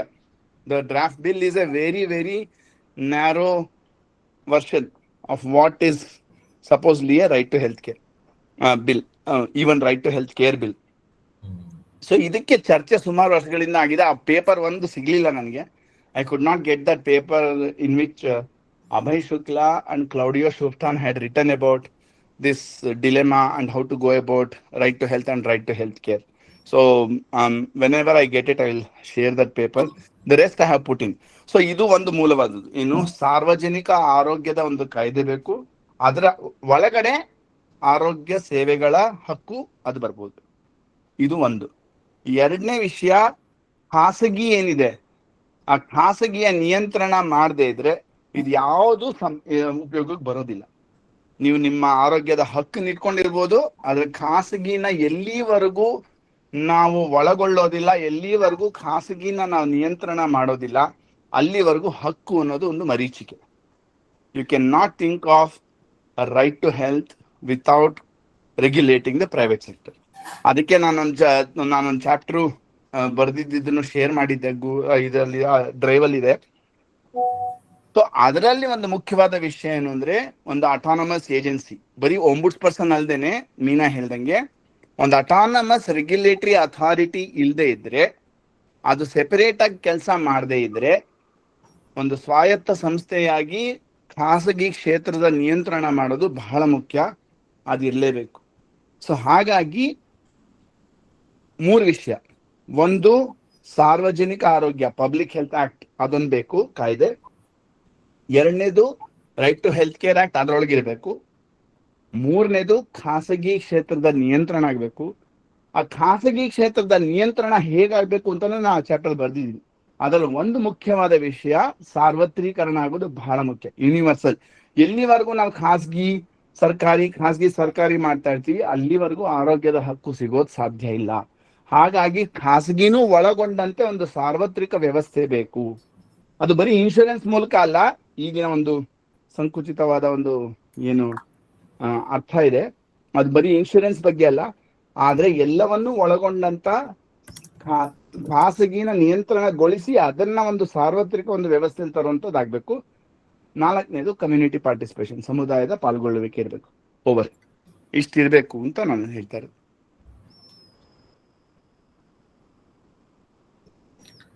Thank you, Prasanna. Over to you, Gopa. Thank you. Thank you, Sriram. So I like to speak in English. Sorry for that. I think we need not at this stage, at least in the beginning of the stage, we need not worry about whether it will be right to healthcare or right to health. I think the best way is that we look at what's the current system, and then what are the gaps, and how do we fix that gap, or where are the leakages, and how do we fix that? So from that perspective, I think whatever I gathered from the previous interventions, we have a system where there are public facilities and private facilities. So we need to have an ensure and right to health in the real sense. The government should have a say, and people should have a say in both sectors, actually, because one of the fundamental duty of the government is also to protect people from the exploitation of market forces or third parties. So therefore, the regulation of the private sector is an important thing. So what kind of regulation? Actually, I think there is a clinical establishment type act already in Karnataka. What is missing there is actually the regulation rates or regulation of hospital charges. Then we do have we do have an administration infrastructure right now with the government, something called Director General of Health Services, then DMOs and all these things. Okay, so when we will have an act, we need to, this act or this proposed legislation needs to include this administration is within the part of that legislation. Otherwise, that will work as an independent thing from the act. Then most of the resources will be channelized through that act, through that structure. Okay, so therefore it is important that when this legislation comes, the existing administrative structure also needs to be incorporated part of the act. Otherwise, it will be a one standalone act. We do have already a Clinical Establishment Act. There will be another Right to Health or Right to Healthcare Act. So therefore, it's important that we need to have a legislation which covers the all these three: private sector, public health infrastructure, and the existing administrative framework. If that requires to be changed, we need to push for that. So then, what are the problems right now? We look at there is of course, there is a lack of infrastructure. A lack of finance, lack of human resources, lack of availability of medicines, and lack of what you call community participation. So these are the sort of issues. And we also know very well that whether we call it right to health or right to healthcare, what are the important things? We need preventive health. We need primary, secondary, and tertiary health needs to be addressed, and we also need to address this big animal or elephant in the room, that's the private sector. So from that, this preventive healthcare by and large take care of most of the right to healthcare issues actually. And the only thing is that when the government says public health, what is there in mind is a very narrow aspect. It's only related to infectious diseases. Okay, so right to health has much more broad perspective. So we need to, if we go through this Gujarat Act, some of those, as Prasanna said, that very good. Some of these things can be put it here with a much more expanded way. For example, even in the Andhra Pradesh Act or even in the Gujarat Act, they are saying they even changes some of these standards required. So what we need in the state is that minimum should be IPHS kind of services plus, not minus. So for example, Andhra Act says that what kind of services will be determined by the authority later through the rules. No, if we say no, then the problem comes, then what is put it in the act, then whatever you need to expand it, what is going to happen it. So we can have a very good drafting actually. Minimum things we should mention, and we should give the flexibility for going maximum, but not going below minimum. So these are some of the things we can put it. So what I would say is that, we need to have a proper understanding of the current functioning, and based on that, we identify the gaps, the leakages, and we try to fix it. And my limited understanding is that the healthcare or the right to health debate, most of the right to health aspects, which is related to the preventive care, care can be incorporated a part of the right to the preventive care part, and we can. And there are already some of these mechanisms are already there in the government, right? Whether the nutrition, there are some. Public distribution is there. There are various programs. So we need to think about how it can be function in an integrated way. So that is where we can look at it. So let me stop it here. Thank you. Yes, thank you, Gopa. That makes sense. Actually, the line between the health and healthcare, as it is very blurry, and can be. I also feel it is better to go from what is lacking and what is needed, and not to terming it as health or healthcare, and focusing the missing parts around it. Actually, do you want to translate it? ಹಾ, ಗೋಪಾ ಅವ್ರು ಹೇಳಿದ್ದು ಕಲಾಯ್ನು ಅದನ್ನೇ agri ಮಾಡಿರೋದು. ಏನಂದ್ರೆ ಈಗ health care ಯಾವ್ದು ಅಂತನೆಲ್ಲ ಯೋಚನೆ ಮಾಡಿ ತಲೆ ತಿನ್ನೋದು ಬೇಡ. ಏನೇನ್ ಗ್ಯಾಪ್ಗಳಿದ್ದೇವೆ ಈಗ ಇರೋ ಸಿಸ್ಟಮ್ ಅಲ್ಲಿ ಅದನ್ನ ಫಿಕ್ಸ್ ಮಾಡೋ ರೀತಿ, ಎಲ್ಲಾನು ಬರೋ ರೀತಿ ಬರಿಬೋದು. ನಾವು ಬರೀದಾಗ ನಮ್ಗೆ ಬೇಕಿರೋ ಮಿನಿಮಮ್ ಸ್ಟ್ಯಾಂಡರ್ಡ್ಸ್ ಆದ್ರೂ ಹಾಕ್ಬೇಕು. ಈಗ IPHS ಅಂತ ಒಂದೊಂದು ಸೆಂಟ್ರಲ್ಲಿ ಏನೇನ್ ಫೆಸಿಲಿಟೀಸ್ ಇದೆ ಅದ್ರಲ್ಲಿನೂ ಪ್ರಿವೆಂಟಿವ್ ಆಸ್ಪೆಕ್ಟ್ ಎಲ್ಲ ಬರುತ್ತಿದೆ. ಅದೆಲ್ಲಾನು ಬರೋ ರೀತಿ ಮಿನಿಮಮ್ ಆದ್ರೂ ಬೇಕಿರೋದನ್ನ ನಾವು ಬರಿಬೇಕು. ಪ್ಲಸ್ ಮ್ಯಾಕ್ಸಿಮಮ್ ನಮ್ಗೆ ಏನ್ ಬೇಕೋ ಅದು ಕೂಡ ಅದ್ರಲ್ಲಿ ಬರೋ ರೀತಿ ನಾವು ಇನ್ಕ್ಲೂಡ್ ಮಾಡ್ಕೋಬಹುದು. ಆಲ್ರೆಡಿ ಈಗ ನ್ಯೂಟ್ರಿಷನ್ಗೆಲ್ಲ ಈಗ ರೇಷನ್ ಸಿಸ್ಟಮ್ ಇದೆ, ಅಂತದನ್ನೆಲ್ಲ ಅದರಲ್ಲಿ ಸೇರ್ಕೊಂಡು ಬರಿಬಹುದು. ಪ್ಲಸ್ ಅವ್ರು ಹೇಳಿದ್ದು ಪಬ್ಲಿಕ್ ಇದೆ, ಪ್ರೈವೇಟ್ ಇದೆ, ಅದೆರಡನ್ನೂ ಇನ್ಕ್ಲೂಡ್ ಆಗ್ಬೇಕು. ಪ್ಲಸ್ ಆಲ್ರೆಡಿ ಒಂದು ಡೈರೆಕ್ಟರ್ ಆಫ್ ಹೆಲ್ತ್ ಅಂತ ಇರ್ತಾರೆ, ಡಿಸ್ಟ್ರಿಕ್ಟ್ ಮೆಡಿಕಲ್ ಆಫೀಸರ್ DMO ಅಂತಲ್ಲಿ ಇರ್ತಾರೆ. ಅವರು ಆ ಸಿಸ್ಟಮ್ ಅಡ್ಮಿನಿಸ್ಟ್ರೇಷನ್ಗೆ ಏನ್ ಸಿಸ್ಟಮ್ ಉಪಯೋಗಿಸ್ತಾ ಇದೆಯೋ ಆಲ್ರೆಡಿ ಇರೋದು, ಆ ಸಿಸ್ಟಮ್ ಕೂಡ ಈ ಹೆಲ್ತ್ ಆಕ್ಟ್ ಇಂದ ಇನ್ಕ್ಲೂಡ್ ಆಗ್ಬೇಕು. ಅವ್ರನ್ನ ಬಿಟ್ಟು ಅವ್ರು ಬೇರೆ ಕಡೆ ಒಂದು ಸಿಸ್ಟಮ್, ನಾವು ಬೇರೆ ಇನ್ನೊಂದು ಸಿಸ್ಟಮ್ ಮಾಡೋದು ಬೇಡ ಅಂತಾನು ಕೂಡ ಹೇಳಿದ್ರು.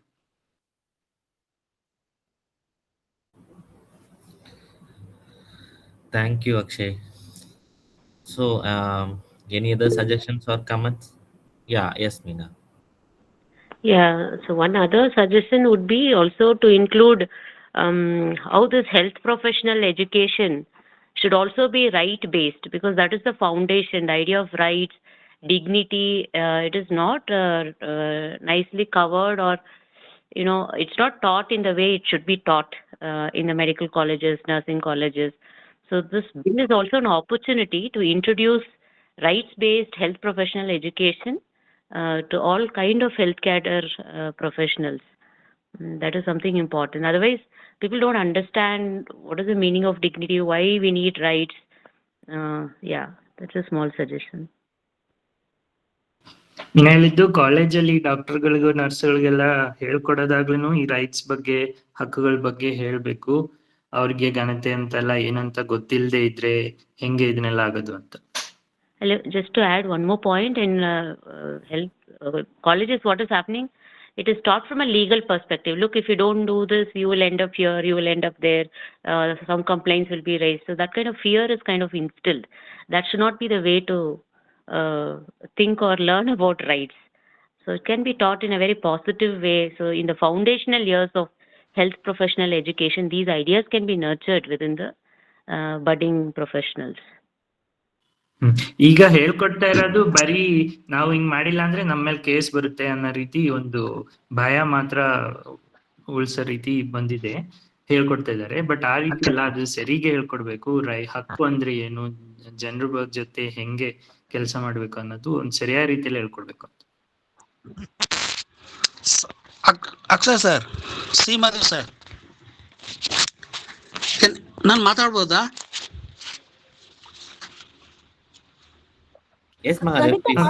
ಹೇಳಿ ಮಾದೇ ಹೇಳಿ.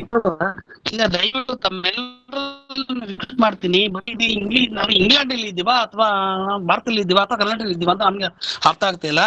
ಎಲ್ಲ ಆರೋಗ್ಯದ ಬಗ್ಗೆ ಎಲ್ಲ ಚರ್ಚೆ ಮಾಡ್ತಾ ಇದೀವಿ. ನಾನೊಬ್ಬ ಆದಿವಾಸಿ ಮುಖಂಡ ಸರ್, ತಪ್ಪು ತಿಳ್ಕೊಬೇಡಿ, ನಾನೇನೋ ದಡ್ನೋ ಪೆದ್ನೋ ಗೊತ್ತಿಲ್ಲ. ಎಲ್ಲ ಬರೀ ಇಂಗ್ಲೀಷಲ್ಲಿ ತಸ್ ಅಂತ ಇದ್ದೀರಾ, ಬಟ್ ನಮ್ಗೆ ಅರ್ಥ ಆಗುತ್ತೆ, ಬಟ್ ನಾವನ್ನ ರಿಪ್ಲೈ ಮಾಡಕ್ ಆಗ್ತಾ ಇಲ್ಲ. ಸೊ ನೀವು ಹೆಲ್ತ್ ಬಗ್ಗೆ ಚರ್ಚೆ ಮಾಡ್ತಾ ಇದ್ದೀರಾ, ಇಟ್ ಈಸ್ ವೆರಿ ಗುಡ್. ನನ್ನ ಪ್ರಕಾರ ನಾನು ಇಂಗ್ಲೀಷಲ್ಲಿ ಹೇಳ್ತಾ ಇದ್ದೀನಿ ಈಗ, ದಟ್ಸ್ ವೆರಿ ಗುಡ್ ಅಂತ. ಆದರೆ ದಯವಿಟ್ಟು ಒಂಚೂರು ಕನ್ನಡದಲ್ಲಿ ಒಂಚೂರು ಮಾತಾಡ್ಲಿಕ್ಕಿಲ್ಲಪ್ಪ, ದಯವಿಟ್ಟು ಪ್ಲೀಸ್. ಅಷ್ಟು ನನ್ನ ರಿಕ್ವೆಸ್ಟ್ ಸರ್, ಬೇರೆ ಇನ್ನೇನಲ್ಲ. ನೋಡಿ, ಆದಿವಾಸಿಲಿ ನಿಮ್ಮ ಲಿಂಕಲ್ಲಿ ಸಿಕ್ಕಿದ್ದೀನಿ, ಅರ್ಥ ಮಾಡ್ಕೊಳ್ಳಿ ಪ್ಲೀಸ್, ಅಷ್ಟೇ. ಬೇರೆ ಏನು ಹೇಳ್ಬೇಡಿ, ಸಾರಿ. ಅದು ನಂದು ಟ್ರಾನ್ಸ್ಲೇಷನ್ ತಪ್ಪು ಅಂತ ಅರ್ಥ ಮಾಡ್ಕೊಳ್ತೀನಿ, ಯಾಕಂದ್ರೆ ನಾನು ಕನ್ನಡದಲ್ಲಿ ಟ್ರಾನ್ಸ್ಲೇಟ್ ಮಾಡಕ್ಕೆ ಪ್ರಯತ್ನ ಮಾಡ್ತಾ ಇದ್ದೀನಿ.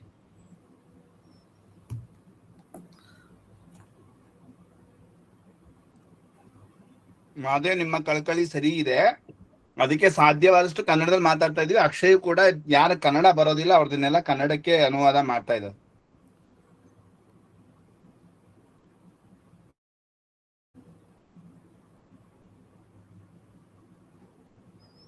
So, Gopa? Yeah. So I'm just taking forward what Meena just said. Okay. So what we can do is that the Act should have also some provision in the Act first to include this educate about this right to health Act in the in the do the undergraduate medical education. Okay, one thing. And also we can also put something, the expectation of or a code of conduct for the health professionals working in various facilities, right? Like a non-discriminate behavior, should not practice stigma, need to practice confidentiality. All these things we can put it, and also to have include certain provision for training and awareness creation about the Act. That should be left with this authority or the governance mechanism we are going to propose. So this way, the Act should have a provision which say that both the education at the graduate level, so before once the employees part of the system, when as part of their training, also there should be training about the Act.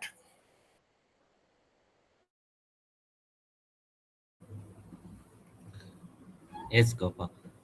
ಗೊಬ್ಬ ಹೇಳಿದ್ದು ಅದೇ ಈ act ಒಳಗಡೆನೆ ಡಾಕ್ಟರ್ಸ್ಗೆ ನರ್ಸಸ್ಗೆಲ್ಲ ಈ right ಬಗ್ಗೆ, ಹಕ್ಕುಗಳ ಬಗ್ಗೆ training ಕೊಡ್ಬೇಕು. ಅದು ಇದು ಇನ್ಕ್ಲೂಡ್ ಮಾಡೋಣ ಅಂತ.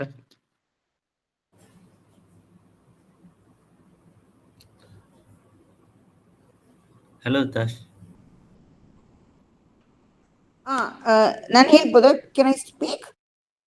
Yes, please. Okay. Just very quickly, English ಮಾತಾಡ್ಬಿಟ್ಟು ಆಮೇಲೆ ಕನ್ನಡ ಹೇಳ್ತೀನಿ. ಇವರು ಮೀನಾ ಹೆಸ್ ಸೆಡ್ ಅಲ್ವಾ, ಮೀನಾ and I think to some extent different people have said, even that day in the session also on 7th it started. ಇದು ಬಂದು actually I mean, maybe I'm jumping forward, but even as we draft, and more so when we're trying to get public acceptance for something like this, I think it's not only about doctors or nurses, when they're in college or doing their training, whichever that they feel, I mean, they should be educated. The whole concept of the word right itself is wrong for many people.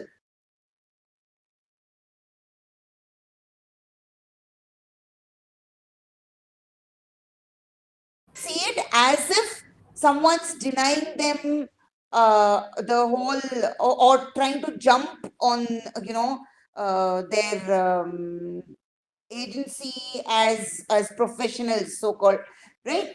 So that is one thing. It's actually they get very insecure about these things. So the idea, whereas even now these patient rights, we see them displayed even at private hospitals and maybe mini nursing homes and all that. Even over there, I don't think people operate. I mean, the senior doctors who have largely practiced in private or go there or move to private consultancy and everything, they do not see it from the perspective of not just patients' rights or patients' entitlements. It looks like this word right interferes with their profession. Okay. So ಇದು ನಾನೇನ್ ಹೇಳಕ್ ಬಂದಿದೆ ಅಂದ್ರೆ, ಈ ಹಕ್ಕು ಅನ್ನೋ ಮಾತು ಬಂದು ತುಂಬ ಅವ್ರಿಗೆ ಐ ಮೀನ್ ಎಲ್ಲರೂ ಹೇಳಿದ್ವಿ, ನಾವು ಸ್ವಲ್ಪ ಚೂರು ಚರ್ಚೆ ಮಾಡಿದ್ವಿ ಮುಂಚೆ ಕೂಡ, ಬಂದು ಈ ಹಕ್ಕು ಒಂದು, ಅದು ಹಕ್ಕು ನಮ್ಗೆ ಆರೋಗ್ಯ ಒಂದು ಹಕ್ಕು ಅಂತ. ಪ್ಲಸ್ ಮೀನಾ ಅವರು ಬೇರೆಯವರು ಕೂಡ ಹೇಳಿದ್ದಾರೆ, ನರ್ಸ್ಗಳು ಡಾಕ್ಟರ್ಗಳು ಅವರು ಓದುವಾಗನೇ ಅವ್ರಿಗೆ ಹಕ್ಕು ಬಗ್ಗೆ ಸ್ವಲ್ಪ ತಿಳಿಸ್ಬೇಕು ಅಂತ, ಯಾಕೆ ಹಕ್ಕು ಆಗಿ ಇರಬೇಕು ಅಂತ. ಆದ್ರೇನು ಎಸ್ಪೆಷಲಿ ಬಂದು ಅವರು ಗೌರ್ಮೆಂಟ್ ಇಂದ ಪ್ರೈವೇಟ್ ಸರ್ವಿಸ್ಗೆ ಹೋಗ್ತಾರೆ, ಅದನ್ನೇ ಮುಂಚಿಂದ ಅವ್ರು ಪ್ರೈವೇಟ್ ಸರ್ವಿಸ್ನೇ ಇರ್ತಾರೆ ಗೊತ್ತಾ. ಆ ಡಾಕ್ಟರ್ಸ್ ಎಸ್ಪೆಷಲಿ ಎಷ್ಟು ಅವರು ದೊಡ್ಡ ಮಟ್ಟಿಗೆ ಅಂದ್ರೆ ಅವ್ರಿಗೆ ಅನುಭವ ಜಾಸ್ತಿ ಆಗ್ತಾ ಇರುತ್ತೋ, ಅವ್ರಿಗೇನು ಈ ಹಕ್ಕು ಕಾನೂನುಗಳು ಅಂದ ಅವ್ರಿಗೆ ವಿರೋಧ, ಅವರ ಪ್ರಾಕ್ಟೀಸ್ನ, ಅವರ ಚಿಕಿತ್ಸೆನ ತಡೆಗಟ್ಟು ಇದಕ್ಕೆ ಬರುತ್ತೆ ಅಂತ. ಅಂದ್ರೆ ಪೇಷಂಟ್ಗಳ ಹಕ್ಕು ಅಂತ ಪ್ರೈವೇಟ್ ಆಸ್ಪತ್ರೆಗಳಲ್ಲೂ ದೊಡ್ಡ ಬೋರ್ಡ್ನಲ್ಲಿ ಇಂಗ್ಲಿಷ್ನಲ್ಲಿ ಕನ್ನಡನಲ್ಲಿ ಯಾವ ರಾಜ್ಯದಲ್ಲಿ ಇದೆಯೋ ಆ ಭಾಷೆನಲ್ಲಿ ಕೂಡ ಇರುತ್ತೆ. ಆದ್ರೆ ನಿಜವಾಗ್ಲೂ ಅವ್ರ ಪೇಷಂಟ್ಗೆ ಒಂದು ಹಕ್ಕು, ಒಂದು ಘನತೆ ಇರಬೇಕು, ಆ ದೃಷ್ಟಿಕೋನದಿಂದ ನೋಡಲ್ಲ ಅನ್ನೋ ನಾನು ಬರೀ ಇದು ಅನಿಸಿಕೆ ಇಲ್ಲ, ನನ್ನ ಅನುಭವ ಕೂಡ. ಸೊ ಈ ವಿಷಯ ಕೂಡ ನಾವು ಯಾತರ ನಾವು ಇದು ಒಂದು ಆರೋಗ್ಯ ಹಕ್ಕು ಅಂತ ಮಾಡುವಾಗ ಅದು ಕೂಡ ನಾವು ನೆನಪಿಟ್ಕೋಬೇಕು ಅಂತ ಹೇಳ್ತಾ ಇದ್ದೀನಿ. ಕ್ಷಮಿಸಿ, ನನ್ನ ಕನ್ನಡ ಸ್ವಲ್ಪ ಅಷ್ಟು ಸರಿಯಾಗಿಲ್ಲ. Thanks.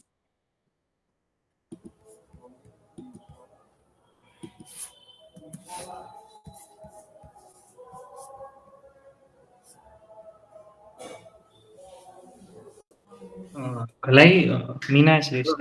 Yeah. Hello, Meena. Yes, Meena, you can talk. Yeah. So ಇವಾಗ ಮಾತಾಡಿದ್ದು ರಿತಾಶ್ ಅಕ್ಕ, ಪುಷ್ಪ ಅವರ? ಹಲೋ. ಹೌದು. ಓಕೆ. ಸೊ ಅವ್ರದ್ದು ಒಂದು continuation. Yeah, my thank you. preferred name is Ritash. Okay, thank you. Yeah, my Kannada is also like yours, Pushpa. That's why I'm sharing in English. So Akshay, please, I request your help in translation. Hello. Meena, hello, sorry. Please use only Ritash. Okay, that is my preferred name. I'm a queer person, and Okay. Ritash is my preferred name. So please use only that. Thank you. Okay, thank you. Thank you, Ritash. So just to continue the conversation, so in the hospitals, what I also saw is that in the government hospitals, be it in the government or private hospitals, the list of responsibilities are more than the list of rights. That's also the politics of undermining rights. Instead of talking about rights, they really want to highlight what are the patient responsibilities. That also in many hospitals I saw. The other thing, in the government hospitals, when I carefully noticed, I also saw that there is no word called right to grievance redressal in the government hospital. Whereas in the private hospital, they have mentioned this term, right to grievance redressal. So that also kind of surprises me. I understand because of the Consumer Protection Act and the consequences of that. But still, the idea of grievance redressal is kind of undermined as feedback, patient feedback. It is kind of undermined within the National Quality Assurance programs. The tone is also mellowed down in the name of feedback. So that is one. And in the continuing education programs, in-service education programs, in all that, mostly it is very technical in nature. So every now and then, it is also important to introduce, to keep talking about, have conversations about rights, dignity. That's how these ideas become mainstream in the society. Mainstream, it becomes a word of mouth. So how do we popularize the idea of rights? How do we build a discourse around that? The idea of rights discussion should not start when the patient enters inside the hospital. It should start outside the hospital. So in general, population also, they should keep talking about rights. So how do we popularize? How do we disseminate? Is also something we need to think about. Thank you, Meena. Yes, Prasanna. ಮೀನಾ ಹೇಳಿದ್ದನ್ನ ಅನುವಾದ ಮಾಡಿ ಆಮೇಲೆ ನಂತರ ಕನ್ನಡದಲ್ಲಿ ಹೇಳ್ತೀನಿ. ಒಂದು, ಮೀನಾರ್ ಹೇಳಿದ್ದು ನಾನು ನೋಡಿರೋ ಪ್ರಕಾರ ಏನು ರೋಗಿಗಳ ಹಕ್ಕುಗಳ ಬಗ್ಗೆ ಖಾಸಗಿ ಕ್ಷೇತ್ರದಲ್ಲಿ ಹಾಕಿರ್ತಾರೆ ಬೋರ್ಡ್ ಮೇಲೆ, ಸಾರ್ವಜನಿಕ ಕ್ಷೇತ್ರದಲ್ಲಿ ನಾನು ನೋಡಿಲ್ಲ ಅಂತ ಹೇಳಿದ್ರು. ಎರಡನೇದು ಅವ್ರು ಹೇಳಿದ್ದು, ಅವತ್ತಿನ ದಿನ ಯಾರು ಆರೋಗ್ಯ ವ್ಯವಸ್ಥೆಗೆ ಹೋಗ್ತಾರೆ ಅವತ್ತಿನ ದಿನ ಆರೋಗ್ಯದ ಹಕ್ಕಿನ ಬಗ್ಗೆ ಮಾತಾಡ್ತೇನೆ. ನಾವು ಪ್ರತಿಯೊಂದು ಟ್ರೈನಿಂಗ್ ಅಲ್ಲೂ ಯಾವುದೇ ಟ್ರೈನಿಂಗ್ ಮಾಡಿದ್ರು, ಯಾರಿಗೇ ಮಾಡಿದ್ರು, ಸರ್ಕಾರಿ ಅಥವಾ ಖಾಸಗಿ ಯಾರಿಗೇ ಟ್ರೈನಿಂಗ್ ಕೊಟ್ಟರು, ಯಾವುದೇ ಕಾರ್ಯಾಗಾರ ಮಾಡಿದ್ರು, ನಾವುಗಳು ಆರೋಗ್ಯದ ಹಕ್ಕಿನ ಒಂದು ಏನು ಆ ಒಂದು ಪರಿಭಾಷೆನ ತರ್ತಾ ಇರ್ಬೇಕು, ಆಗಾಗ ತರ್ತಾ ಇರ್ಬೇಕು. ಅವಾಗ ಏನಾಗತ್ತೆ ಅಂದ್ರೆ ಅವತ್ತಿನ ದಿನ ಯಾರು ರೋಗಿ ಆರೋಗ್ಯ ವ್ಯವಸ್ಥೆಗೆ ಹೋದಾಗ ಆರೋಗ್ಯದ ಹಕ್ಕಿನ ಬಗ್ಗೆ ಮಾತಾಡ್ದೇನೆ ಅದೊಂದು ಆಗು ಹೋಗಿನಲ್ಲಿ ಅಂದ್ರೆ ಜನಜೀವನದಲ್ಲಿ ಅದು ಸಾಧಾರಣ ಆಗುತ್ತೆ ಅಂತ ಮೀನಾ ಹೇಳಿದ್ರು. ಮೀನಾಗೆ ಉತ್ತರವಾಗಿ ನಾ ಹೇಳ್ತಾ ಇದ್ದೀನಿ, ಸಾರ್ವಜನಿಕ ಕ್ಷೇತ್ರದಲ್ಲಿ ಆ ರೋಗಿಗಳ ಹಕ್ಕು ಯಾಕೆ ಹಾಕಲ್ಲ ಅಂದ್ರೆ, ಜನ ಸರ್ಕಾರಿ ವ್ಯವಸ್ಥೆಗೆ ಸರ್ಕಾರಕ್ಕೆ ಹೊಣೆಗಾರಿಕೆ ಇದೆ ಅನ್ನೋ ಒಂದು ನಿಟ್ಟಿನಲ್ಲಿ ಆ ಒಂದು ವಿಷಯನ ಹಾಕೋದಿಲ್ಲ. ಅಂದ್ರೆ ಒಂದು ಲೋಕಾಯುಕ್ತ ಇರ್ಬೋದು ಅಥವಾ ಓಂಬಡ್ಸ್ ಪರ್ಸನ್ ಅಂದ್ರೆ ಲೋಕಾಯುಕ್ತ ತರದ್ದು, ಆ ತರದ್ದು ಅಥವಾ ಗ್ರೀವೆನ್ಸ್ ರಿಟ್ರೆಸಲ್ ಅಂದ್ರೆ ನಮ್ಮ ಏನು ಕುಂದುಕೊರತೆ ನಿವಾರಣಾ ವ್ಯವಸ್ಥೆ ಇರ್ಬೋದು, ಅದಕ್ಕೆಲ್ಲ ಏನ್ ಹೇಳ್ತಾರೆ ಅಂದ್ರೆ, ಸರ್ಕಾರ ಹೇಗಿದ್ರು ಜನರಿಗೋಸ್ಕರ ಇದು ಪ್ರಜಾಪ್ರಭುತ್ವದಲ್ಲಿ ಸರ್ಕಾರಗಳು ಹಾಗಾಗಿ ಹೊಣೆಗಾರಿಕೆ ಹೊಂದಿರುತ್ತವೆ, ಹಾಗಾಗಿ ಖಾಸಗಿಲಿ ಮಾತ್ರ ನಾವು ಇದ್ರ ಬಗ್ಗೆ ಎಲ್ಲ ಮಾತಾಡ್ಬೇಕು ಅನ್ನೋದು ಒಂದು ಒಂದು ಒಂದು ಏನು ಒಂದು ಗುಂಪಿನ ಒಂದು ಅನುಭವ. ಹಾಗಾಗಿ ಸರ್ಕಾರಿ ಕ್ಷೇತ್ರದಲ್ಲಿ ನಾವು ಇದ್ರ ಬಗ್ಗೆ ಮಾತಾಡೋದಿಲ್ಲ. ಅವ್ರು ಸರ್ಕಾರ ಹೇಗಿದ್ರು ಸರ್ಕಾರನೇ ಹೊಣೆಗಾರಿಕೆ ಹೊತ್ತಿರೋದ್ರಿಂದ, ಜವಾಬ್ದಾರಿ ಹೊತ್ತಿರೋದ್ರಿಂದ, ಉತ್ತರದಾಯಿತ್ವ ಇರೋದ್ರಿಂದ ಅಲ್ಲಿ ಇದ್ರ ಬಗ್ಗೆ ಎಲ್ಲ ಅಷ್ಟೊಂದು ಮಾತಾಡೋ ಅವಶ್ಯಕತೆ ಇಲ್ಲ. ಅಥವಾ ಏನು ನಾವು ಕುಂದುಕೊರತೆ ನಿವಾರಣಾ ಒಂದು ವ್ಯವಸ್ಥೆ ಇರಬೇಕು ಅಂತ ಇಲ್ಲ. ಅವ್ರು ಏನಿವೆ ವೋಟ್ ಕೇಳ್ತಾರೆ, ವೋಟ್ ಮೂಲಕ ಜನ ಅವರ ಹಕ್ಕುಗಳನ್ನ ಪಡ್ಕೋತಾರೆ ಅನ್ನೋದು ಒಂದು ಅನುಭವ, ಒಂದು ಯೋಚನೆ. ಸಾರಿ, what I was telling was, Meena, if you didn't understand the Kannada. No, I understood. Yeah. So the idea is that accountability of the governments are through the long form accountability, as we call the elections and the voting and the accountabilities and all are built into the democratic system.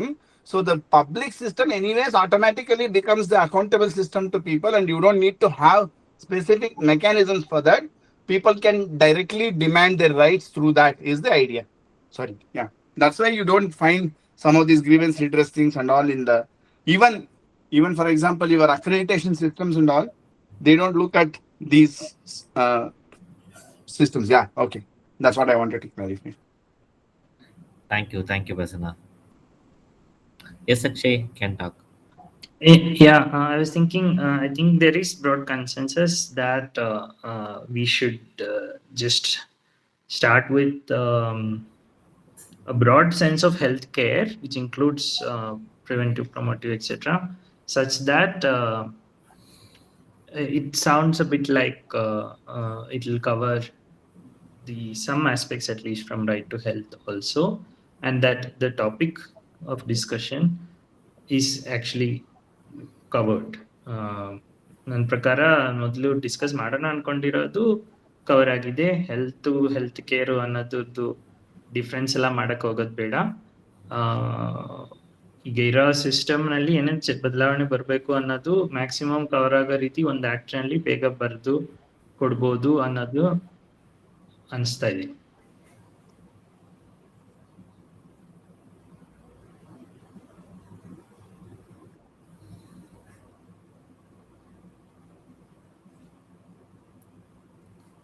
Yes, Prasanna. Sorry, I'll be talking again too much. One way to go forward, and I wanted to bring up two things. One is Jan 5th, Grand Race is coming down to Bangalore. So we had to have some sort of a document in our hand. So to meet the minister on this matter. So one way forward, and ನಾನು ಕನ್ನಡದಲ್ಲಿ ಹೇಳ್ತೀನಿ, ಒಂದು ನಿಮಿಷ. One way forward is to just take, I felt, a combination of the national bill drafted by JSA in 2008, Gujarat bill drafted in 2008, and including the provisions of emergency services from Karnataka bill, will help us as a starting point, is my feeling. Okay, ಎರಡು ವಿಷಯ. ಒಂದು, John race ಬರ್ತಾ ಇದ್ದಾರೆ ಬೆಂಗಳೂರಿಗೆ 5ನೇ ತಾರೀಕು. ಅವರು health ಮಿನಿಸ್ಟ್ರಿಗೆ, ಅವರು ಎಲ್ಲೋ ಡೆಲ್ಲಿಲಿರೋ ಒಂದು ಕಾಂಗ್ರೆಸ್ ಮುಖಂಡರ ಮೂಲಕ ಹೆಲ್ತ್ ಮಿನಿಸ್ಟರ್ನ ಇದೇ ವಿಷಯದ ಬಗ್ಗೆ ಮಾತಾಡಲಿಕ್ಕೆ ಬರ್ತಾ ಇದ್ದಾರೆ. ಹಾಗೂ ನಮ್ಮನ್ನು ಕೇಳ್ಕೊಂಡ್ರು ನಾವು ಅವ್ರ ಜೊತೆ ಸೇರ್ಕೋಬೋದಂತ. ಸೊ ಅವತ್ತಿನ ದಿನ ನಮ್ಮ ಕೈಯಲ್ಲಿ ಒಂದು ಕರಡು ಪ್ರತಿ ಇರೋದಕ್ಕೆ ಒಂದು ಸುಲಭ ಮಾರ್ಗ ಏನು ಅಂದರೆ, ರಾಷ್ಟ್ರೀಯ ಮಟ್ಟದ ಒಂದು ಕರಡು ಪ್ರತಿ ಇದೆ, ಗುಜರಾತಿನ ಒಂದು ಕರಡು ಪ್ರತಿ ಇದೆ, ಹಾಗೂ ಕರ್ನಾಟಕದಲ್ಲಿ ಒಂದು ಎಮರ್ಜೆನ್ಸಿಗೆ ಅಂತಂದ್ರೆ ಎಮರ್ಜೆನ್ಸಿಗೆ ಏನು ಮಾಡ್ತಾ ನಂಗೆ ಎಮರ್ಜೆನ್ಸಿಗೆ ಅಂತ ಒಂದು ಒಳ್ಳೆ ಪ್ರಾವಿಷನ್ ಮಾಡಿದ್ದಾರೆ ಇವಾಗ ಪ್ರಸ್ತುತ ಇರೋ ಕರಡು ಪ್ರತಿಲಿ. ಇದು ಮೂರರದ್ದು ಒಂದು ಕಾಂಬಿನೇಷನ್ ಮಾಡ್ಬಿಟ್ಟು ನಾವು ಪ್ರೆಸೆಂಟ್ ಮಾಡ್ಬೋದಾ ಅವತ್ತಿನ ದಿನ ಅಂತ ಒಂದು ನಂದು ಸಲಹೆ. ಸಾರಿ, ಗೋ ಹೆಡ್ ಸ್ವಾತಿ. ಎಸ್ ಸ್ವಾತಿ. ಇದುವರೆಗೂ ಯಾರು ಮಾತಾಡಿಲ್ಲ, ಅವರು ಏನಾದ್ರು ಹೇಳ್ಬೇಕಂದ್ರು ಜಸ್ಟ್ ಕೇಳ್ಬೋದು ಅಂತ ಅನ್ಸ್ತು. ಶಶಿರಾಜ್ ಅವರು, ಬಸವರಾಜ್ ಅವರು ಮಾತಾಡಿಲ್ಲ ಅನ್ಸುತ್ತೆ.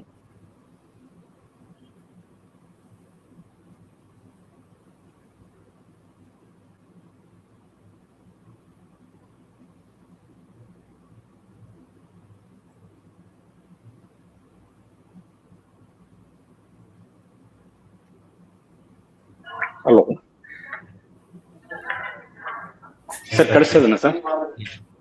ಸರ್ ನಮಸ್ತೆ, ನಾವು ಬಸವರಾಜ್ ಅಂತ ಹೇಳಿ. ಹಲೋ ಸರ್, ಕೇಳಿಸ್ತಾ ಇದ್ದೇನಾ? ನಮಸ್ತೆ ಸರ್. ಈಗ ತುಂಬಾ ಬ್ರಾಡ್ ಆಗಿ ಮಾತಾಡಿದ್ರಿ. ನಮ್ಮ ರೈಟ್ ಇದು ರೈಟ್ ಟು ಹೆಲ್ತ್ ಆಮೇಲೆ ಇದ್ರ ಬಗ್ಗೆ ತುಂಬಾ ಚೆನ್ನಾಗಿದೆ ಸೆಷನ್ಸು ಜೂಮ್ ಮೀಟಿಂಗ್ಗಳಲ್ಲಿ. ನಮ್ದು ಕನ್ಸರ್ನ್ ಏನಂದ್ರೆ, ಹಾಸ್ಪಿಟ್ಲ್ಗಳಲ್ಲಿ ಎಲ್ಲ ಪ್ರತಿಯೊಂದು ಕಾಯಕಲ್ಪಗಳಾಗಿರ್ಬೋದು, ಎನ್ಕಾಸ್ ಆಗಿರ್ಬೋದು, ಆಮೇಲೆ ಮುಸ್ಕಾನ್ಗಳಾಗಿರ್ಬೋದು, ಪ್ರತಿಯೊಂದು ನಡೀತೆ ಸರ್ ಗೋರ್ಮೆಂಟ್ಗಳಲ್ಲಿ. ಆಮೇಲೆ ಇವು ಏನ್ ಲಾಸ್ ಇದೆಯಲ್ಲ ಪ್ರತಿಯೊಂದು ಈಗ ಫಾಲೋ ಮಾಡ್ತಾ ಇದ್ದಾರೆ.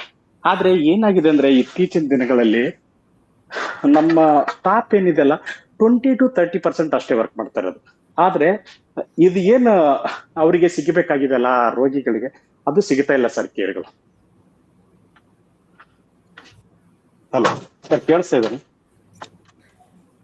ಬಸವರಾಜ್ ಸರ್, ಈಗ ಏನಾಗುತ್ತಂದ್ರೆ, ಈಗ ಪ್ರೆಸೆಂಟ್ ಈಗ ನಾವು 8 ಗಂಟೆ ಈಗ ಯಾವುದೇ ಒಂದು ಟ್ರೀಟ್ಮೆಂಟ್ಗಳಾಗಿರ್ಬೋದು, ಪ್ರತಿಯೊಂದು ಹೆಂಗಂದ್ರೆ ಸ್ಟಾಫ್ ಡೆಫಿಸಿಟ್ ತುಂಬಾ ಇದೆ ಗೋರ್ಮೆಂಟ್ ಸೆಕ್ಟರ್ಗಳಲ್ಲಿ.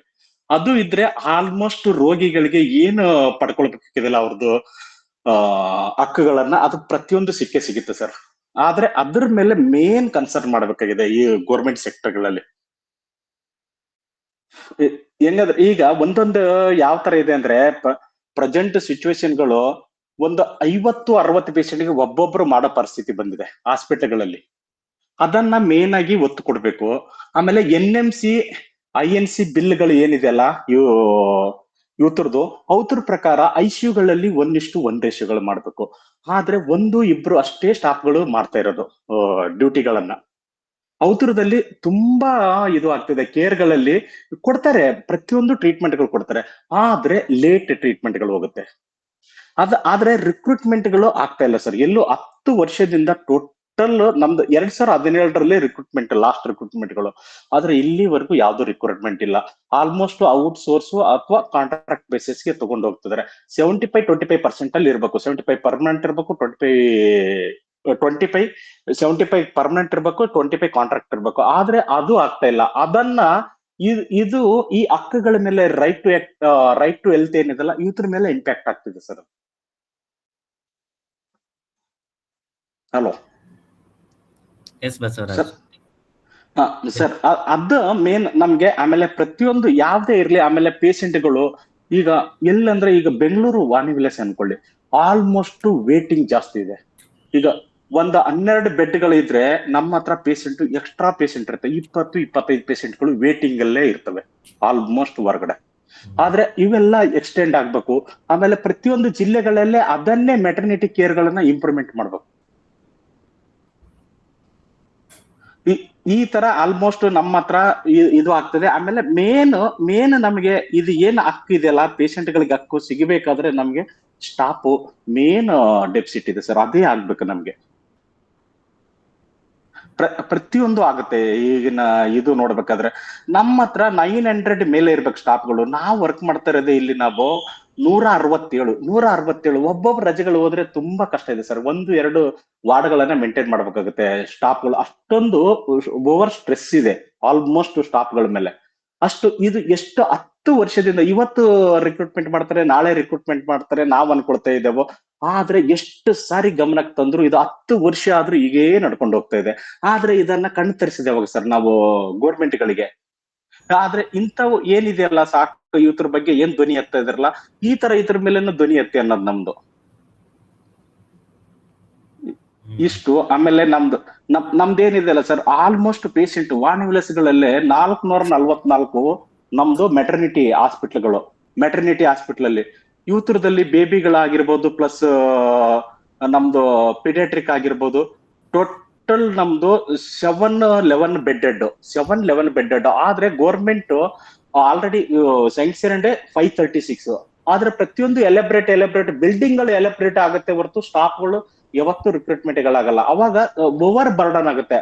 ಅಂತ ಟೈಮಲ್ಲಿ ಇದೇನ್ ಹೆಲ್ತ್ ಮೇಲೆ ತುಂಬಾ ಇಂಪ್ಯಾಕ್ಟ್ ಆಗುತ್ತೆ. ಇವಾಗ ನಾನು 8 ಗಂಟೆ ಡ್ಯೂಟಿ ಅನ್ಕೊಳ್ಳಿ, 8 ಗಂಟೆ ಆದ್ರೆ 9 ಗಂಟೆಗೆ ನಮ್ದು almost 1 hour before 1 hour after 7 to 9 ಒಳಗಡೆ ಮುಗಿದು ಹೋಗ್ಬೇಕು ಟ್ರೀಟ್ಮೆಂಟ್. ಇಲ್ಲ ಆದ್ರೆ ಈಗ 8 ಗಂಟೆ ಸ್ಟಾರ್ಟ್ ಮಾಡಿದ್ರು 9 ಗಂಟೆ ಅಂದ್ರೂ ನಾವು ಈ 7 to 10 ಒಳಗಡೆ ಮುಗಿದು ಹೋಗ್ಬೇಕು 9 ಗಂಟೆ ಇರೋ ಟ್ರೀಟ್ಮೆಂಟ್ಗಳು. ಆದ್ರೆ 11 ಗಂಟೆ ಆದ್ರೂ ನಾವು ಕೊಡ್ತಾನೆ ಇರ್ತೇವೆ. 11 ಗಂಟೆ ಆದ್ರೆ ಕರೆಕ್ಟ್ ಟೈಮ್ಗಳು ಇವಕ್ಕೆ ವಿದೌಟ್ ಇದೇನು ಸ್ಟಾಕ್ ಇದೆಯಲ್ಲ ಇವ್ರ ಮೇಲೆ ತುಂಬಾ ಎಫೆಕ್ಟ್ ಆಗುತ್ತೆ ಪೇಷಂಟ್ಗಳ ಮೇಲೆ.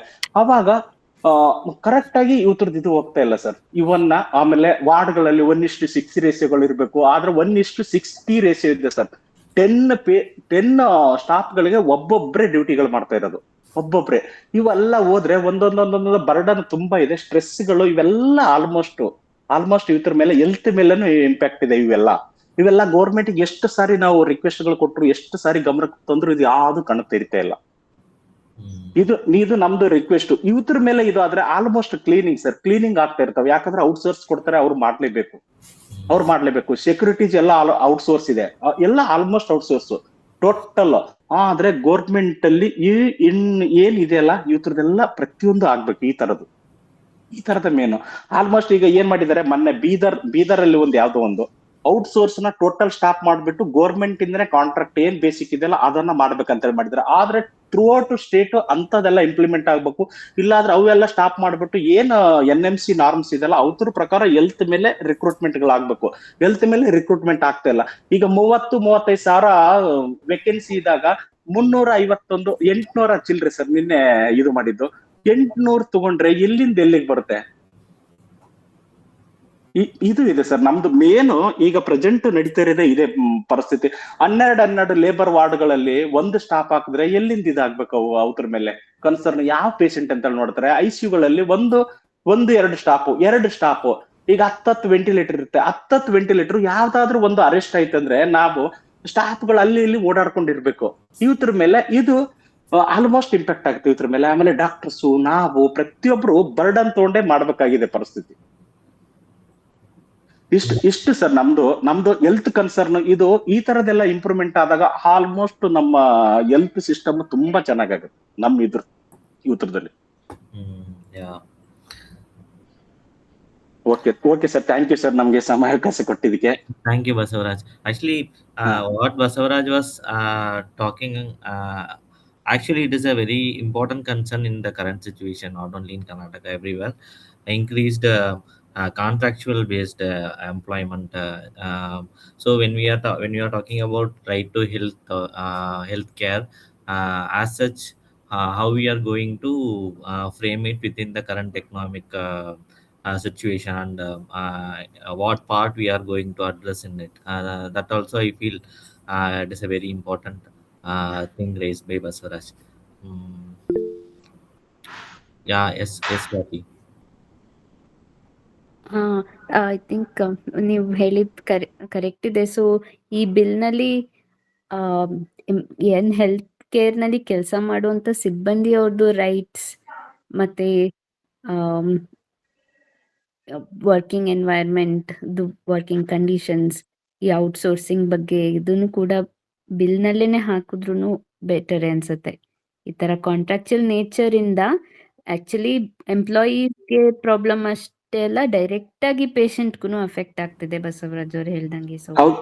ಹಂಗೆ ಲಿಂಕ್ ಮಾಡಿ ನಾವು ಬರಿಬಹುದು ಅಂತ ಅನ್ಸುತ್ತೆ. Yeah. Yes, Meena.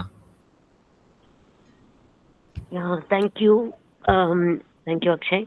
ಸೊ ಇನ್ನೊಂದು ಏನ್ ನೋಡ್ತಾ ಇದೀವಿ ಅಂದ್ರೆ on the ground people are also bypassing PHC ಬಿಟ್ಟು ಡೈರೆಕ್ಟ್ ಆಗಿ ಡಿಸ್ಟ್ರಿಕ್ಟ್ ಹಾಸ್ಪಿಟಲ್ ಹೋಗ್ತಾರೆ. ಯಾಕೆಂದ್ರೆ PHC ಇಲ್ಲಿ basic things like maternal and child health services people have to get. So that is not being met at that level. So people are kind of bypassing.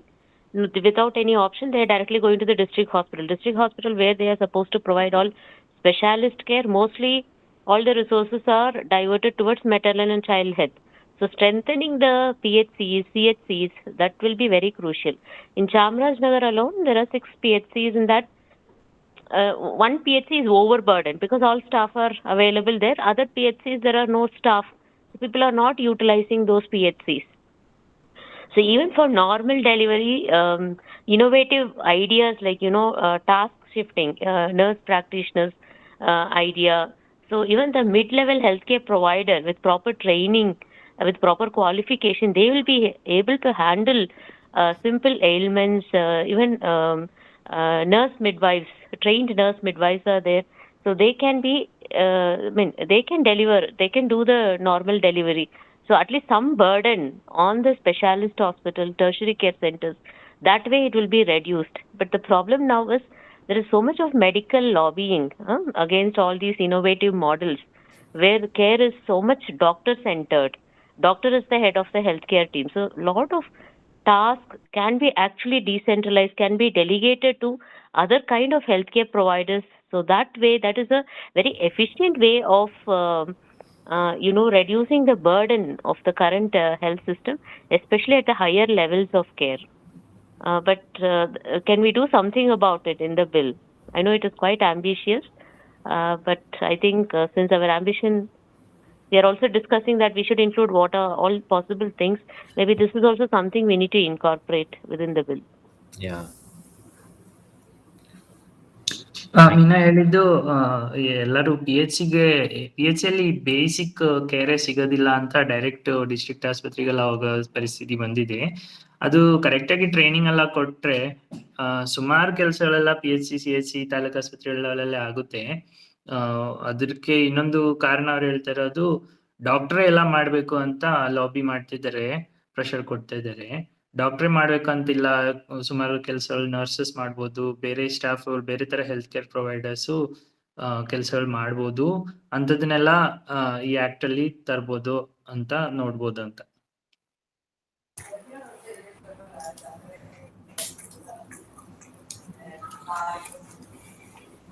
Hello, Gopa.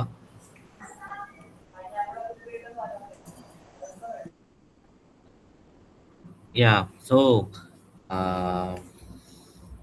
with whatever the discussions happened, I think can we move to the part of how we are going to move forward, which is started by Prasanna as very briefly. But before that, Shashiraj, you want to talk? Can you hear from you?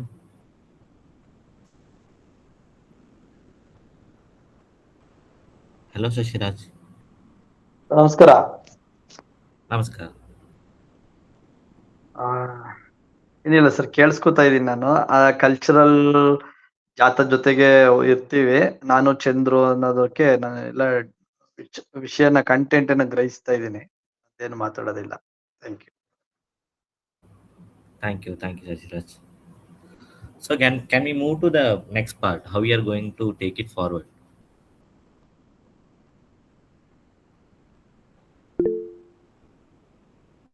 ನನಗೆ ಪ್ರಸನ್ನ ಹೇಳಿದ್ದು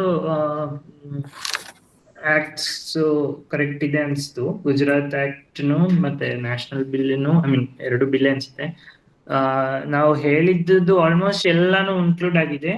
may be 1-2-3 point ಇಲ್ಲ ಅಂತ ಅನ್ಸುತ್ತೆ, ಅದು confirm ಮಾಡ್ತೀನಿ. ಇದು education ಅಲ್ಲಿ ಕಾಲೇಜಲ್ಲೇನೆ ಡಾಕ್ಟರ್ಸಿಗೆಲ್ಲ ಹೇಳ್ಕೊಡ್ಬೇಕು ಅನ್ನೋದಿಲ್ಲ ಅನ್ಸುತ್ತೆ.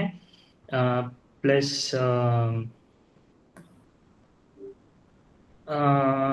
ಇದು ಯೂನಿವರ್ಸಲ್ ಹೆಲ್ತ್ ಸಿಸ್ಟಮ್ಸ್ ಇದೆಯಾ ಅನ್ನೋದು ಪ್ರಸನ್ನನೇ ಕನ್ಫರ್ಮ್ ಮಾಡಬೇಕಾಗುತ್ತೆ. ಸೊ ಮ್ಯಾಕ್ಸಿಮಮ್ ಇರೋದು ಇದ್ರೆ ನಾವು ಕಾಪಿ ಪೇಸ್ಟ್ ಮಾಡೋದೇ ಬೆಟರು ಅಂತ ಅನ್ಸುತ್ತೆ. Okay, Swati.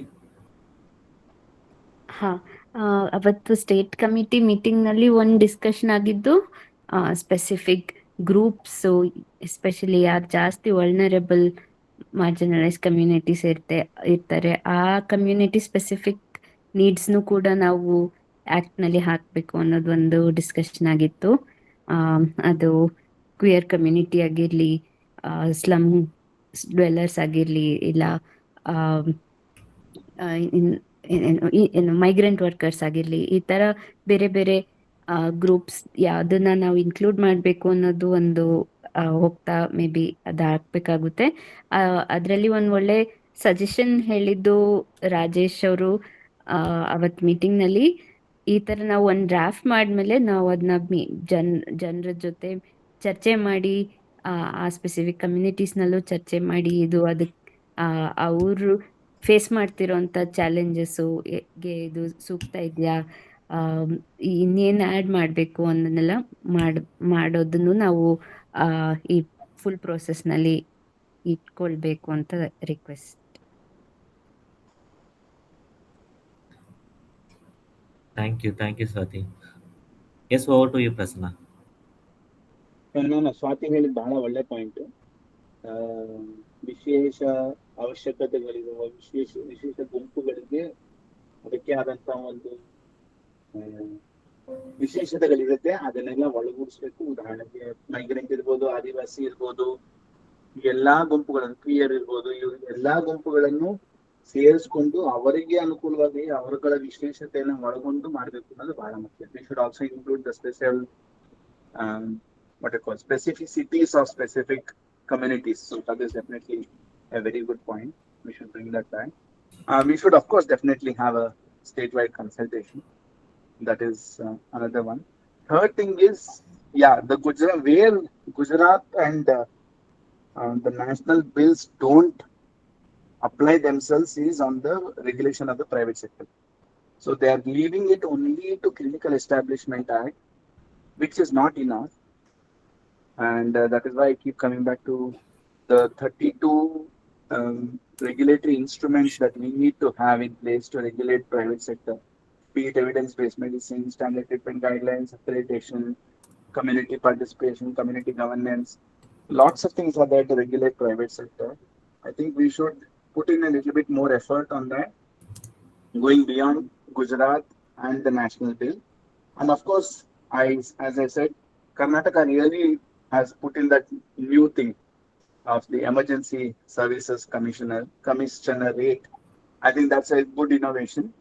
How we can include that, or how we can make it part of the regulatory mechanism itself of how an independent regulatory body can do that. I think that is one more way to do that. Sorry, ಕನ್ನಡದಲ್ಲಿ ಹೇಳ್ತೀನಿ.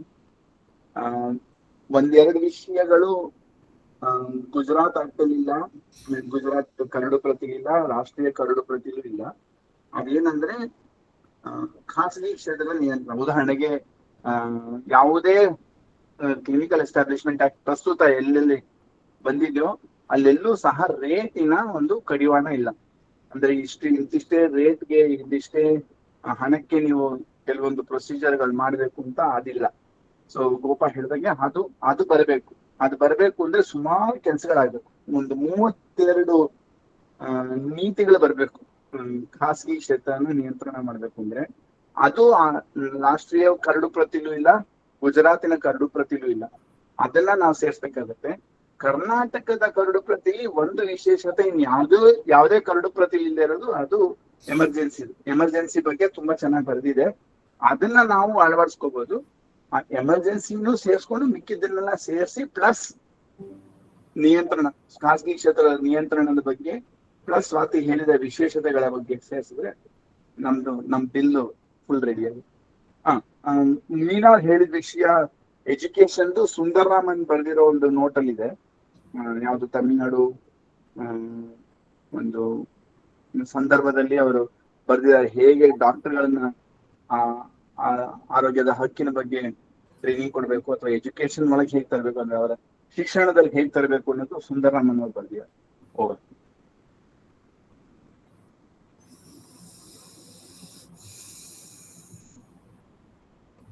Thank you, Prasanna.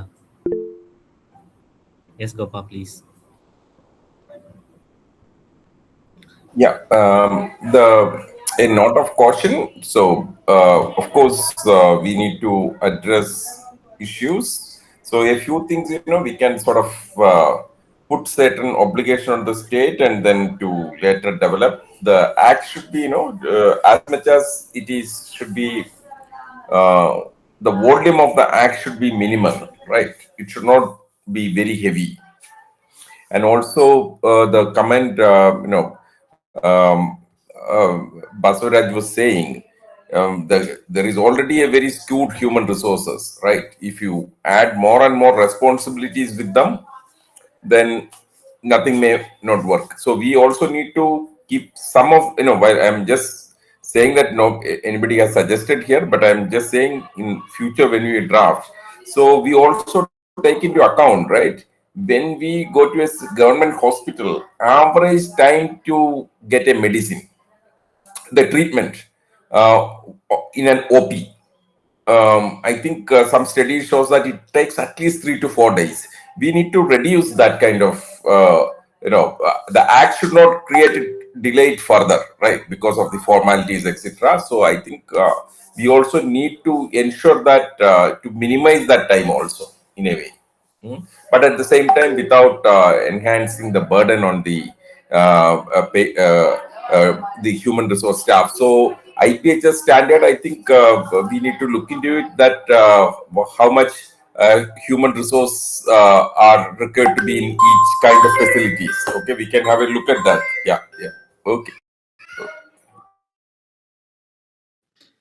ಗೊಬ್ಬ ಹೇಳಿದ್ದು, ನಾವು act bill ಬರೀದಾಗ ಅದು ತುಂಬಾ ದೊಡ್ಡದಾಗಿ ಹೋಗ್ಬಾರ್ದು, ಅವಾಗ ಕಷ್ಟ ಆಗುತ್ತೆ. ಪ್ಲಸ್ ಬಸವರಾಜ್ ಹೇಳ್ದಂಗೆ ಆಲ್ರೆಡಿ ಸ್ಟಾಫ್ಗಳ ಮೇಲೆ ಸ್ವಲ್ಪ ಜಾಸ್ತಿ ಬರ್ಡನ್ ಆಗ್ತಾ ಇದೆ. ನಾವು ಇನ್ನೂ ಜಾಸ್ತಿ ಅವ್ರಿಗೆ ರೆಸ್ಪಾನ್ಸಿಬಿಲಿಟೀಸ್ ಕೊಟ್ರೆ ಒಂದೊಂದ್ಸಲಿ ವರ್ಕ್ ಆಗದೆ ಬಹುದು, ಎಲ್ಲಾನು ಕೊಲಾಪ್ಸ್ ಆಗ್ಬೋದು. ಅದರಿಂದಾಗಿ ಫಾರ್ಮ್ಯಾಲಿಟೀಸ್ ಜಾಸ್ತಿ ಈ ಆಕ್ಟ್ ಇಂದ ಬರಬಾರ್ದು. ಆಗ್ಲೇ ಟ್ರೀಟ್ಮೆಂಟ್ ತಗೊಳಕ್ಕೆ 4 ದಿವಸ ತಗೊಳುತ್ತೆ ಅಂದಿದ್ದಾಗ ಇನ್ನೂ ಜಾಸ್ತಿ ಫಾರ್ಮ್ಯಾಲಿಟೀಸ್ ಆಗ್ಬಾರ್ದು. ಕಡಿಮೆ ಟ್ರೀಟ್ಮೆಂಟ್ ಎಲ್ಲ ಬೇಗ ಆಗೋ ರೀತಿ ಆಕ್ಟ್ ಅದನ್ನ ಸರಿ ಮಾಡ್ಬೇಕು ಅಂತ. And I also wanted to add maybe copy pasting from existing acts into one note. I can volunteer, Kalai or others, you can also join. But to create this new system of private regulation, I would think if Gopa, you can take a lead, or Prasanna, if you can also help. ನಾನು ಇದು copy paste ಮಾಡೋದು ನಾನು ಮಾಡ್ತೀನಿ, plus ಯಾರಾದ್ರು ನನ್ನ ಜೊತೆ join ಆಗಿ. But ಈ ಹೊಸ ಪಾಯಿಂಟ್ಸ್ ಏನ್ ಬರಬೇಕು ಅದನ್ನ ಯಾರಾದ್ರೂ ಕಾಂಟ್ರಿಬ್ಯೂಟ್ ಮಾಡ್ತೀರಾ ಅಂತ ಕೇಳ್ತೇನೆ.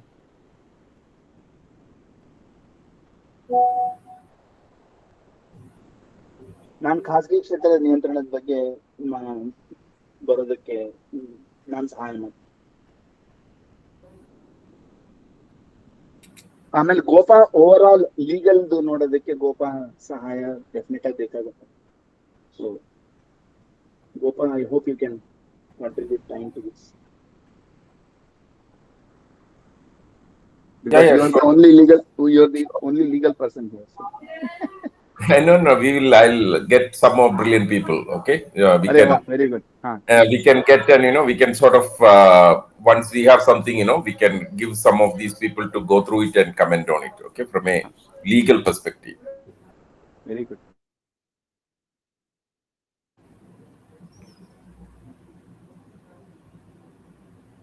ಸೊ ಮುಂದಿನ ಮೀಟಿಂಗ್ ಬಗ್ಗೆ ಮಾತಾಡ್ಬೇಕಾ, ಯಾವಾಗ ಮಾಡೋಣ ಅಂತ? ಡ್ರಾಫ್ಟಿಂಗ್ ಕಮಿಟಿಲಿ?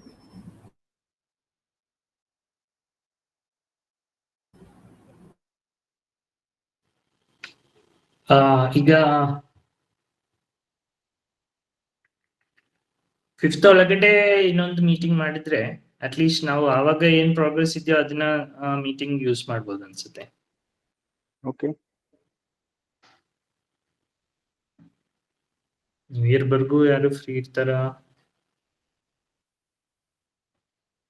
5th ಅಪಾಯಿಂಟ್ಮೆಂಟ್ ಎಲ್ಲ ತಗೊಂಡಾಗಿದ್ಯಾ ಮಿನಿಸ್ಟರ್ ಹಾ, ಜೊತೆ? ಜಾನ್ ಡ್ರೇಸ್ ಮಾಡ್ತಾ ಇದಾರೆ ಅದನ್ನ. ಅದೇ ಅಲ್ಲಿಂದಾನೇ ಬರ್ತಾ ಇದೆ, ಡೆಲ್ಲಿಯಿಂದ ಬರ್ತಾ ಇದೆ ಅಪಾಯಿಂಟ್ಮೆಂಟ್. ನೈಸ್. ಅವ್ರು ಟ್ರೈನ್ ಟಿಕೆಟ್ ಬುಕ್ ಮಾಡಿದೀವಿ ಅಂತ ಹೇಳಿದಾರಲ್ಲ ಇಮೇಲ್ ಅಲ್ಲಿ ನೋಡಿದ್ರಲ್ಲ? ನಾನು ಟ್ರೈನಲ್ಲೇ ಟ್ರಾವೆಲ್ ಮಾಡೋದು, ನನ್ನ ಟ್ರೈನ್ ಟಿಕೆಟ್ ಬುಕ್ ಆಗಿದೆ, ನಾನು ಬರ್ತಾ ಇದ್ದೀನಿ ಅಂತ ಹೇಳಿ. ಇನ್ನೊಂದ್ಸರಿ ಕನ್ಫರ್ಮ್ ಮಾಡ್ತೀನಿ ಅದೆಲ್ಲ, ಅಪಾಯಿಂಟ್ಮೆಂಟ್ ಆಗಿದೆಯಾ ಎಷ್ಟೊತ್ತಿಗೆ ಅದೆಲ್ಲ ನಾನು ಹೇಳ್ತೀನಿ ಅವ್ರ ಹತ್ರ ಮಾತಾಡಿ.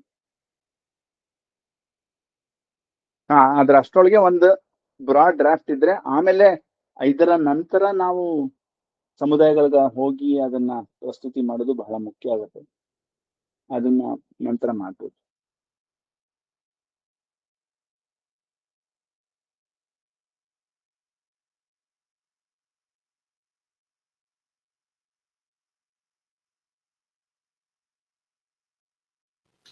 Will Jean also be interested in having the discussion or being part of this discussion with us, not health minister?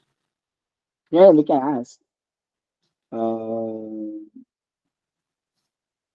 But given the NREGA situation and all of them neck deep in that fight against NREGA dilution, I don't know how much he can spare time, but I can always suggest once we have a day fix and time fix, I can ask him to come on. That's fine. I think, once we have a draft, we can have a broader consultation with these people. Otherwise, engaging them from the drafting stage might be a non-starter because they are busy in many other things. Yeah. Havidre, I think this meeting should just be like Jean, Prasanna, all of you can get support from health minister towards whatever the idea and the concept itself. Namdu, I think we'll need a lot more consultations to actually finalize whatever SAK is building, and including, like Swati said, different groups and all of that. So that will parallelly continue. So ಅದನ್ನ ಒಂದು deadline ತರ ಮಾಡಕ್ಕಾಗಲ್ಲ ಅನ್ಸುತ್ತೆ. ಇಲ್ಲ, ಅದಕ್ಕೆ deadline ಆಗಲ್ಲ. ಅದನ್ನ ನಿರಂತರವಾಗಿ ಒಂದು ನೆಕ್ಸ್ಟ್ 3-4 ತಿಂಗಳು ಅದ್ರ ಬಗ್ಗೆ ಮಾಡ್ಬೇಕಾದ ಕೆಲಸ. ಸಮುದಾಯದ ಹತ್ರ ಹೋಗಿ ಚರ್ಚೆ ಮಾಡೋದು, ಇಲ್ಲ ರಾಜ್ಯ ಮಟ್ಟದಲ್ಲಿ ಒಂದು ಸಮಾವೇಶ ಮಾಡೋದು, ಅದೆಲ್ಲ ಮಾಡ್ಬೇಕಾಗುತ್ತೆ. Yes, Gopa wanted to talk something. I think based on the initial ideas and what is there in the other acts, etc., so we can have a initial draft. Then I think we should take this draft to various groups and the constituencies for further consultation. So based on the suggestions, we can keep on updating it, and after the completion of the thing, we'll have a sort of final draft, and then that can be given one more round of consultation and then submit to the government. So this might be a kind of a way forward, because if you do the consultation without a draft, everything is in air, right? So, and but a draft will help people to focus on something and then to add things. Otherwise, we'll be sort of discussing something in terms, slightly abstract way. That's what I feel. Third Saturday next meeting ಮಾಡ್ಬೋದಾ ಹಾಗಿದ್ರೆ? Will third Saturday work, which is Saturday? 3ನೇ ಜನವರಿನ 3rd January ಅಂತೇಳಿ 3rd Saturday ಅಂದ್ರೆ I was wondering. Sorry, full confusion. January 3 Saturday, ಶನಿವಾರ January 3. Okay, ಇಲ್ಲ ಅದಕ್ಕೆ ಮುಂಚೆ 31ಕ್ಕೆ ಮಾಡ್ಬೇಕು, ಮುಂದಿನ ಬುಧವಾರ ಒಂದ್ ವಾರ ಆದ್ಮೇಲೆ ಅಂದ್ರೆ ಅದು ನೋಡ್ಬೋದು. But 3rd is okay.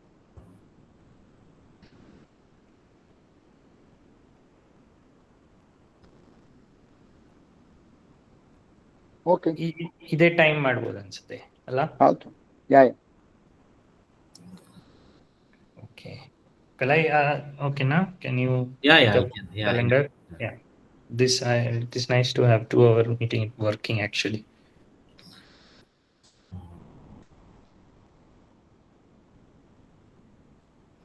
Akshay, ನಾನು ಬರ್ಬೋದಾ?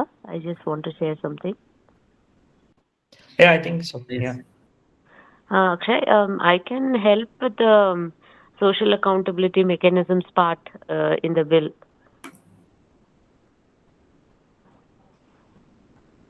The participatory Sure. governance part. Yeah. Sure. So maybe ಅದ್ರ ಡ್ರಾಫ್ಟ್ ಕಾಪಿ ನಾನೀಗ ಒಂದು ಟ್ಯಾಬ್ ಮಾಡಿದೀನಿ ಇದು ಬಿಲ್ ಅಂತ ಒಂದು ಗೂಗಲ್ ಡಾಕ್ಯುಮೆಂಟ್ ಶೇರ್ ಮಾಡ್ತಾ ಇದ್ದಲ್ಲ, ಬಿಲ್ ಅಂತ ಒಂದು ಟ್ಯಾಬ್ನಲ್ಲಿ ಇದು ಬರೆಯಕ್ಕೆ ಶುರು ಮಾಡೋಣ ಅಂತ ಅನ್ಕೊಡ್ತಾ ಇದ್ದೆ. If you can see that tab and we can copy paste. Maybe it's right now it's only the national bill copy pasted. I'll have to go through it once paragraph by paragraph to remove some references and add the other two bills. And then you can and then I'll tag you and you can add. Prasanna, you are going to say something? No. I was just saying we should again circulate that Google Drive with all the acts, no? That will be another way of people wanting to look at it once again. Because what Meena is telling, there is already some things written about community participation and governance and all those things. So you might want to have a look at it and develop further on it, is what I was.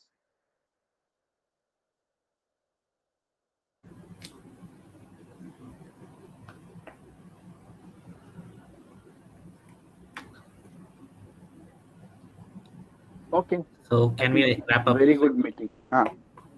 Yeah. Happy. Yeah, I just want to thank everyone who attended the meeting. It was actually a rich discussions, and honestly, it was a big learning for me to hear from everyone the different viewpoints actually. So as decided, we will meet by January 3, Saturday. Thank you all for being so engaged in the meeting. Thank you. Thank you all. Bye. Namaskara. Thanks. You. Thank you, sir. Thank you.